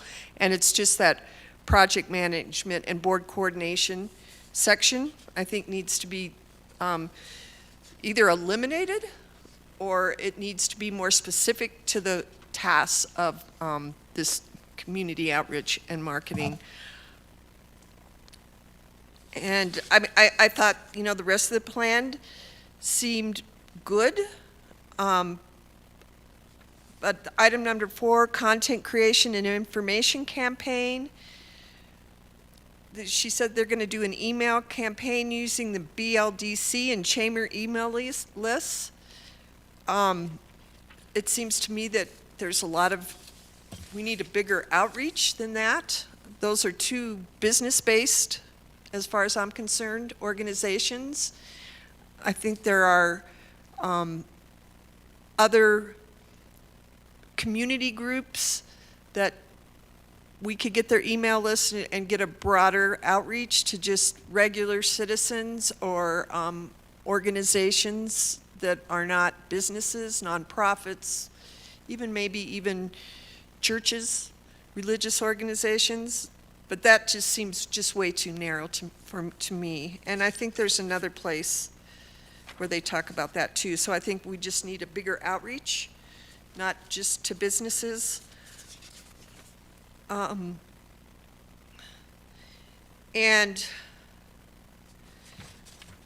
I thought the ballot initiative preparation was a little,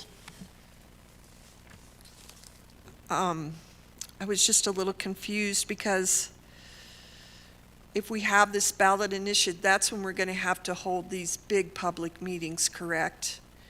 And so I think those need to be addressed in that section 8, that they're going to facilitate those public meetings. And so, and then down in deliverables, they have 3 to 5 listening sessions, but those, I assume, are the listening sessions where they're going to be gathering information from the public prior to, you know, that's just our basic information gathering. Then if we do have this ballot initiative, that's another piece where we have to have the public meetings. And so I think those needs to be captured in the deliverables as well. So I mean, depending how they rework, especially that section 1, I mean, to me, it's like, we already have someone doing that job. You know, we don't want to make it seem like they're coming in and kind of taking over the commission. That's when I read that. And I don't think that that's necessarily what they were inferring, but it reads that way to me. So I think they just need to specify it. But if not, you know, then they're in their cost estimate, you know, we already have that taken care of. They can take that out of their cost estimate, and maybe they'll have to use it more down in the ballot initiative as you know, contingent on that. So those are my comments. I appreciate those very much, Ms. McCormick. I was assuming that most folks had not been able to review the proposal yet, so I appreciate the comments. I think it's perfect. It's spot on. It can direct some of the people's who maybe haven't read everything through yet to kind of look at those sections. What I would propose is that the subcommittee kind of meet with Ms. Adams, walk through that, and then bring it back to the body for approval if that's okay. Is that a good process? Okay. Ms. Dolan? Thank you, Madam Chair. Yes, I think that's great. I would also, I don't know if it's feasible, but the fact that we had a phone call with the marketing people, discussion in the subcommittee, because this is very detailed, I would suggest the subcommittee, if possible, to meet with Ms. Adams in person and to go through these things, kind of like what Ms. McCormick, Mary, was doing with her assessment of it. I think it would help a lot. Just personally for me, it's easier than being on a conference call, and then we can go back and forth with some of these questions. Mr. Dennehy? Madam Chair, could you send me the copy of the contract? Please, I didn't get it. That's me not picking all the right names, probably. So yes, I can do that. It's okay with me. Thank you. Thanks. Mr. Steppen? Thanks, Madam Chair. So in the meantime, would you like the commission to review and send their questions to the committee? Yes, please. I'd appreciate that, so that the subcommittee can be efficient with our meeting. And then I will send subcommittee an email regarding what times and days we could possibly meet with Ms. Adams and try to be as quick as we can, just knowing that we're under the gun here. Any other questions or ideas? Ms. Cohn? I've got it open right now. I just sent it to him. Thank you. All right. Moving into party line update. We're doing party line. Okay, for tomorrow, so we're ready to roll. Yep. Wednesday. What day? Ms. Cohn. I keep turning it off when I meant to turn it on. Will Party Line be going on, I assume, every Wednesday? I mean, not every month for as long as we're meeting? Okay, because that's what I put on our webpage. So I just wanted to make sure that what I had said was correct, that the third Wednesday, right, of every month, there will be somebody updating. I think so. Well, we'll get through this first pass, and then the next party line, we might have some targeted information that we want to get out, but depending on what we have found out so far in terms of things that we've listened to, the next information about listening sessions, you know, what we might be working on with Ms. Adams. So it could change in terms of what we do next. But I think rotation, generally speaking, will be how we go. I'd like to do it that way so not one of us is always having to go, because Mr. Dennehy doesn't like to be there every month. All right. Any other discussion on that? Okay.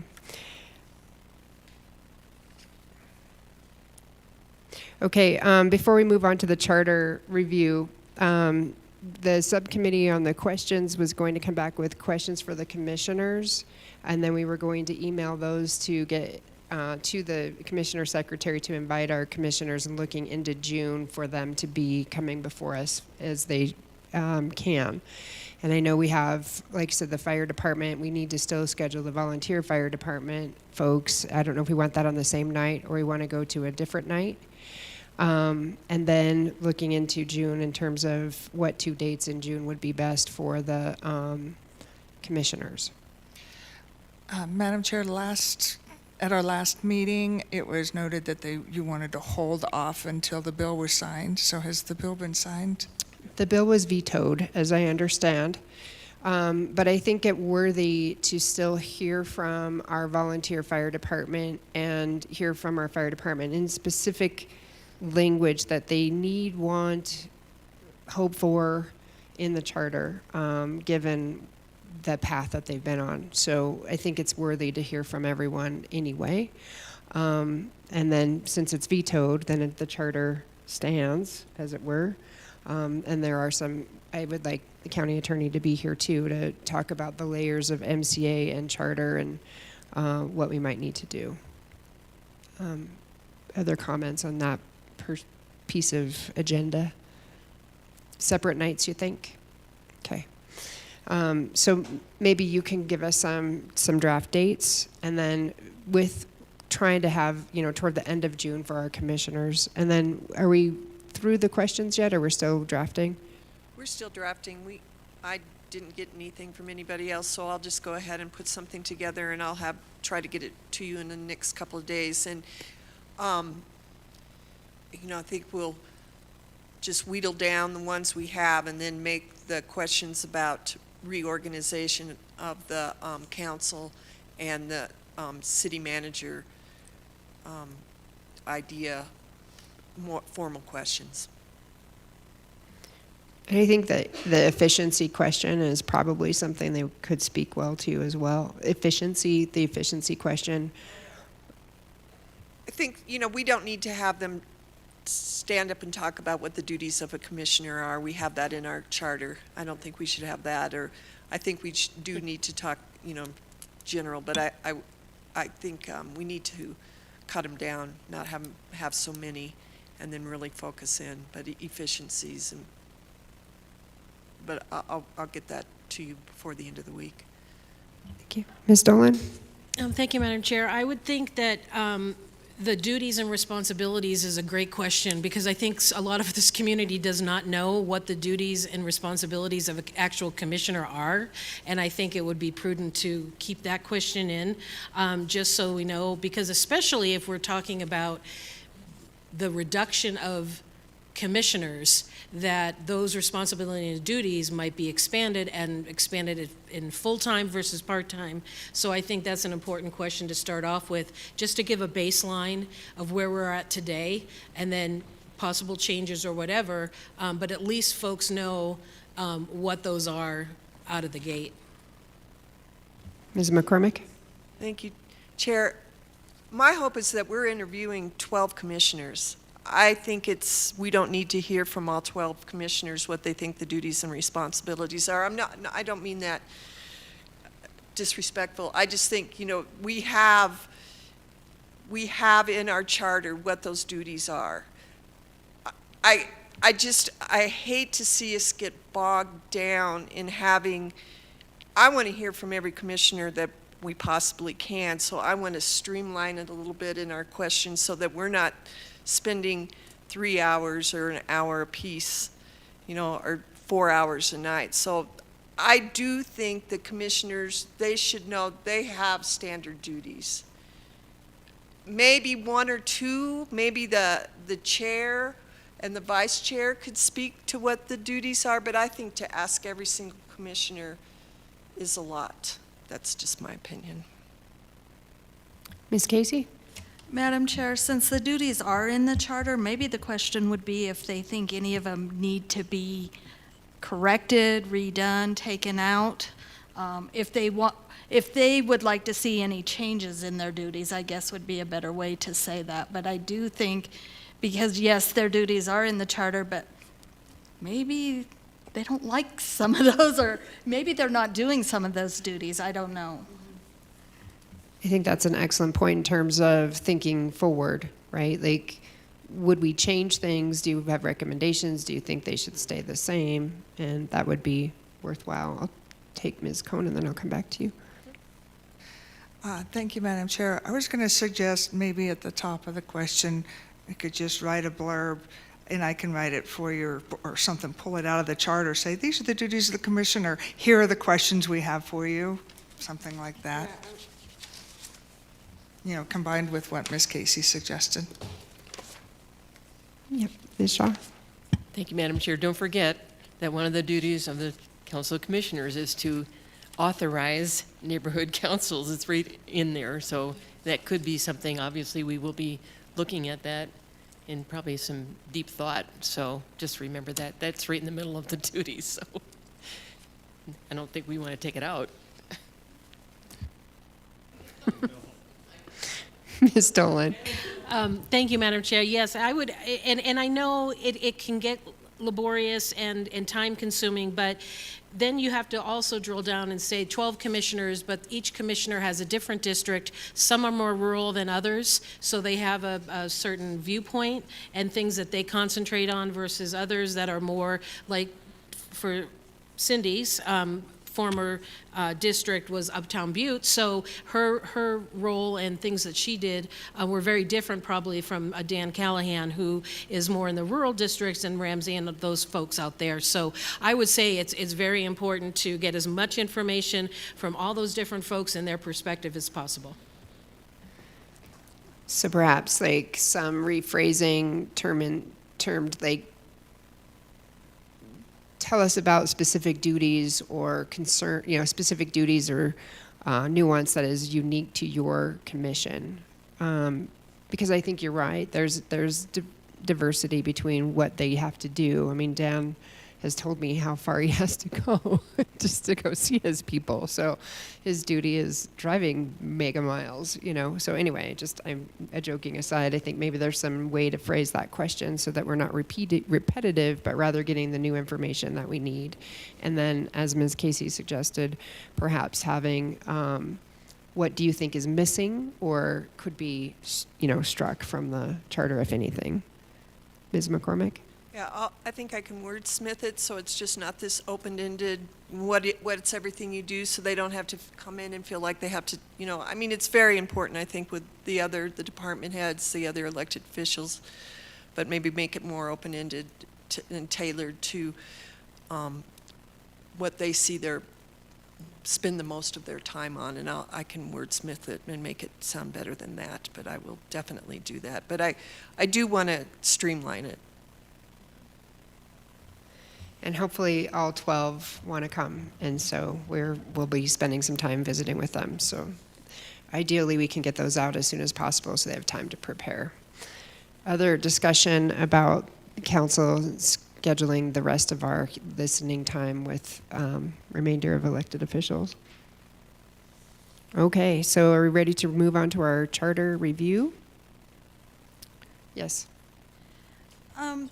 This doesn't have to be done tonight, but when I read a lot of the fire department's charter, a lot of it says it's this until an ordinance has changed it. Do we know which ordinances have changed the charter and which haven't? Or am I reading it wrong? That's in that section I read, it's like, except as otherwise provided by this charter or until changed by ordinance. Like that's in section B, that's B of 7.03, and I think it's in there several other areas, but it may be something that we'd like the county attorney maybe to address before we get into the fire section of the charter. I think you're absolutely right, and I had the same question in regards to what's in ordinance versus what is practice. And then where MCA comes in with that extra layering that was attempted to be taken back. So I think we do need to have perhaps County Attorney Enruth do an evening or a section of an evening on what's in our charter, what's in our ordinances, and what's in MCA, perhaps concurrent to listening to the fire departments. Mr. Dennehy. Madam Chair, I think it's really important that he does that because it says, as Lori has said, except provided by this charter, so the language here is what it is, or by ordinance. And that could change given the legislative, history and given the veto from the governor. So I think it's really important that Matt has that idea in mind. We know that before we see both the paid and the volunteer fire departments as they come in. And I think that if we have that sort of baseline understanding of what, by this, it's the charter, and this is the language. And some people are going to like that language, and some people are not going to like it in the fire services. So I would just like to have that understanding by the county attorneys and what he has through his reading of the MCA, what it really means. Mr. Thielen? Yeah, this is actually kind of for Dan, seeing as how you've been around forever. When did they make the fire chief the director of fire services?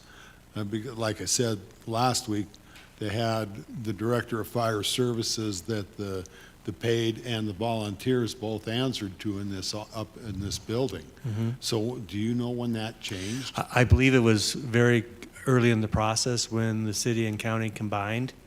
So it was probably the first charter review in 1977 where that changed. He was trying to, melt into the county and the city departments, the city of Butte and the county of Silver Bow, and that's what they came up with. So it's been, I think legislative history for the charter has been a long time. I don't think any other charter has amended it, or any other study commission has amended this language. Well, I think that's something we need to look at, though, because if it worked before, like I said, when Northey was the director of fire services, they both had to come to him, and his word was final. And I think that's probably the way it should be, if in fact it was vetoed, which I'm sure it was, and it's because it's going to create quite a mess what we have right now. Go ahead. And in addition to that, in '79, there was a legal opinion that changed a lot of that that's not in here about trustees, and I don't think, even if they veto it, it's going to have, I think they're going to have to add some things in here. Madam Chair, and that's why we need the county attorney to Right. review all the legislative history. Absolutely. And yes. the past lawsuits. And what does the veto from the governor means? It probably means nothing to us. He just vetoed because, it means everything to us in terms of what this language says. So I think it's really imperative that the county attorney gives us his opinion on what all this means. I will reach out to him tomorrow to prep him and request that he come prepared to the next meeting to give us this information. If that's not timely for him or he can't do that, then we'll amend to, because we have 2 weeks, because we're in June 2nd or whatever the June date is for our next meeting. So hopefully he would be, and he's been working on it, so hopefully it'll be, top of mind. But I agree. I think having the baseline understanding of both what's happened historically and then what is needed going forward is really important as we listen to the fire department folks. And I agree with you. I had that section otherwise changed by ordinance. I'm like, oh, that could be many things, and we don't know what those ordinances are. All right, so are we ready to move to just looking at the last 2 articles, Ms. Dolan? Madam Chair, I would suggest, I don't know just to find out what's out there, but doing these sections tonight without the county attorney, I think, is kind of a moot point, because if we have questions, I suggest we hold this charter review until the county attorney is present so we can ask questions, and also just to keep in mind any changes or thoughts that we have in the charter, we still have to go out to the public and ask them what they think about that as well. You're absolutely correct, and I think in the sections when we've had Mr. Enruth here, we've always put those breaks on to say, and we need to ask the public. I'm sensing a little bit of frustration, and also I share it in terms of perhaps it would be more efficient, instead of us doing this every meeting, we schedule the county attorney and us the whole meeting doing review walk from first page to last page. Okay. Let's look ahead at that calendar, Ms. Cohn, and see when that might fit. And then in the meantime, we'll do our homework, get our questions ready so he can be prepared. And he said, you know, he did receive some questions, so I think he's obviously looking at those, but maybe we can, and I think he said it was okay to just everybody send them individually, it doesn't matter. But we can make our notes on our charter and then walk through in that Charter 101 kind of way. And I think if we do it in one evening, it might be better too, because last time at the Emergency Services Center, I felt like that was very valuable because we had several sections that had nuance and language that was not just cleanup. We thought, oh, this is just a grammar thing that we can clean up, and it turns out, no, that has significant weight. So, and then we have the next layer of here's 25 things that might have to change in the charter, and having our public be able to review those as we make our recommendations. So I appreciate that. Let's go ahead and skip that section then for tonight in our agenda.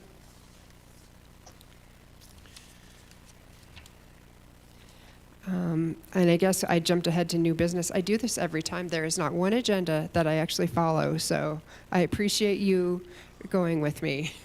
Mr. Dennehy. Madam Chair, last week when I was absent, I did listen to it on YouTube, and the question came up about the ballot issue and what's on a ballot. How many do you have? How many ballot questions can you put up there?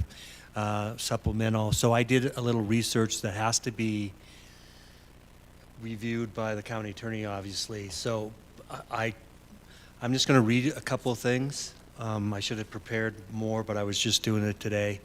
And this was per page 28 of the MSU Local Government Review Commission Guide. So if you recall, they gave us a commission guide that has 6 units. And so Unit 4 and Unit 6 describe what you can and can't do, in my mind. So this is the world according to Dan, which is probably wrong. So just put that as a little sideboards on that. But first of all, when we make decisions, we can have as many supplemental reports submitted to the unit of local government as we want. And it says a supplemental report submitted directly to the local government is a useful way to make recommendations concerning service delivery and or service consolidations without altering government structure. That's in section 7-3-190 of the Montana Code Annotated. Sorry. Excuse me. A supplemental report submitted directly to the unit of local government is a useful way to make recommendations concerning service delivery and or service consolidation without altering governmental structure. That's Title 7, Section 3, Section 190 of the Montana Code Annotated. So I'm sure Matt will review that, or probably has already. The time frame for supplemental reports is different from that of the final report. If your commission writes any supplemental reports, they must be submitted to all appropriate governing bodies within a year. Okay, so we've, you could see some of the things in your mind of what could be on the ballot that we think are important, that people are going to vote for as their right. And then we had a lot of other issues that maybe didn't rise to that level, but important nonetheless. So it's the local government we can make those decisions or make those recommendations to the local government, and they can make a decision on those recommendations. And there are tiers, as we said, 2 baskets or 2 buckets, right? So we can have 10 of those if we want, okay? And then ballot requirements. This is section 7-3-150 and section 7-3-151 of the MCA. It says the ballot statutes determine the petition requirements for for the questions of adopting a new form or alternate form of government. Any proposed change of form or plan of government must be submitted to the voters for a single question, as a single question, although the sub-options within the alternate form of government and the sub-options authorized in this charter may be submitted to the voters on separate questions, and that's 7-3-151. So, for example, vote for one. This is one ballot question. For the adoption of they give a number of self-government charter, amendments to the existing charter, plan of government, proposal for the Butte-Silver proposed by the petitioner. That's one ballot issue. And the other one's for the existing form of government, meaning nothing's changed. So that's one ballot issue, and that's one vote, two alternatives. There are also limits to the number of sub-options that can be on a petition. This is 7-3-151. Says that a petition recommendations cannot include more than 3 sub-options. Each of those 3 sub-options cannot have more than 2 alternatives. For example, they give this example on page 28 of our unit government review. Vote for one. The legal officer who may be called the county attorney. The 2 sub-options are to be elected for a term of 4 years, and the second option is to be appointed by a term of 4 years by the presiding officer of the local government body. That's one. And then 2 more sub-options, each with 2 proposals. Two proposed alternatives can be included in the ballot. So as I read that, we get three ballots. 3 questions on the ballot with 2 alternatives. That's how I read it. Now, the county attorney might read that differently, but as I read that, because it came up last week, and I said I was going to look at this because I knew I read it somewhere before, and it was in the MSU local government units and the commission guide.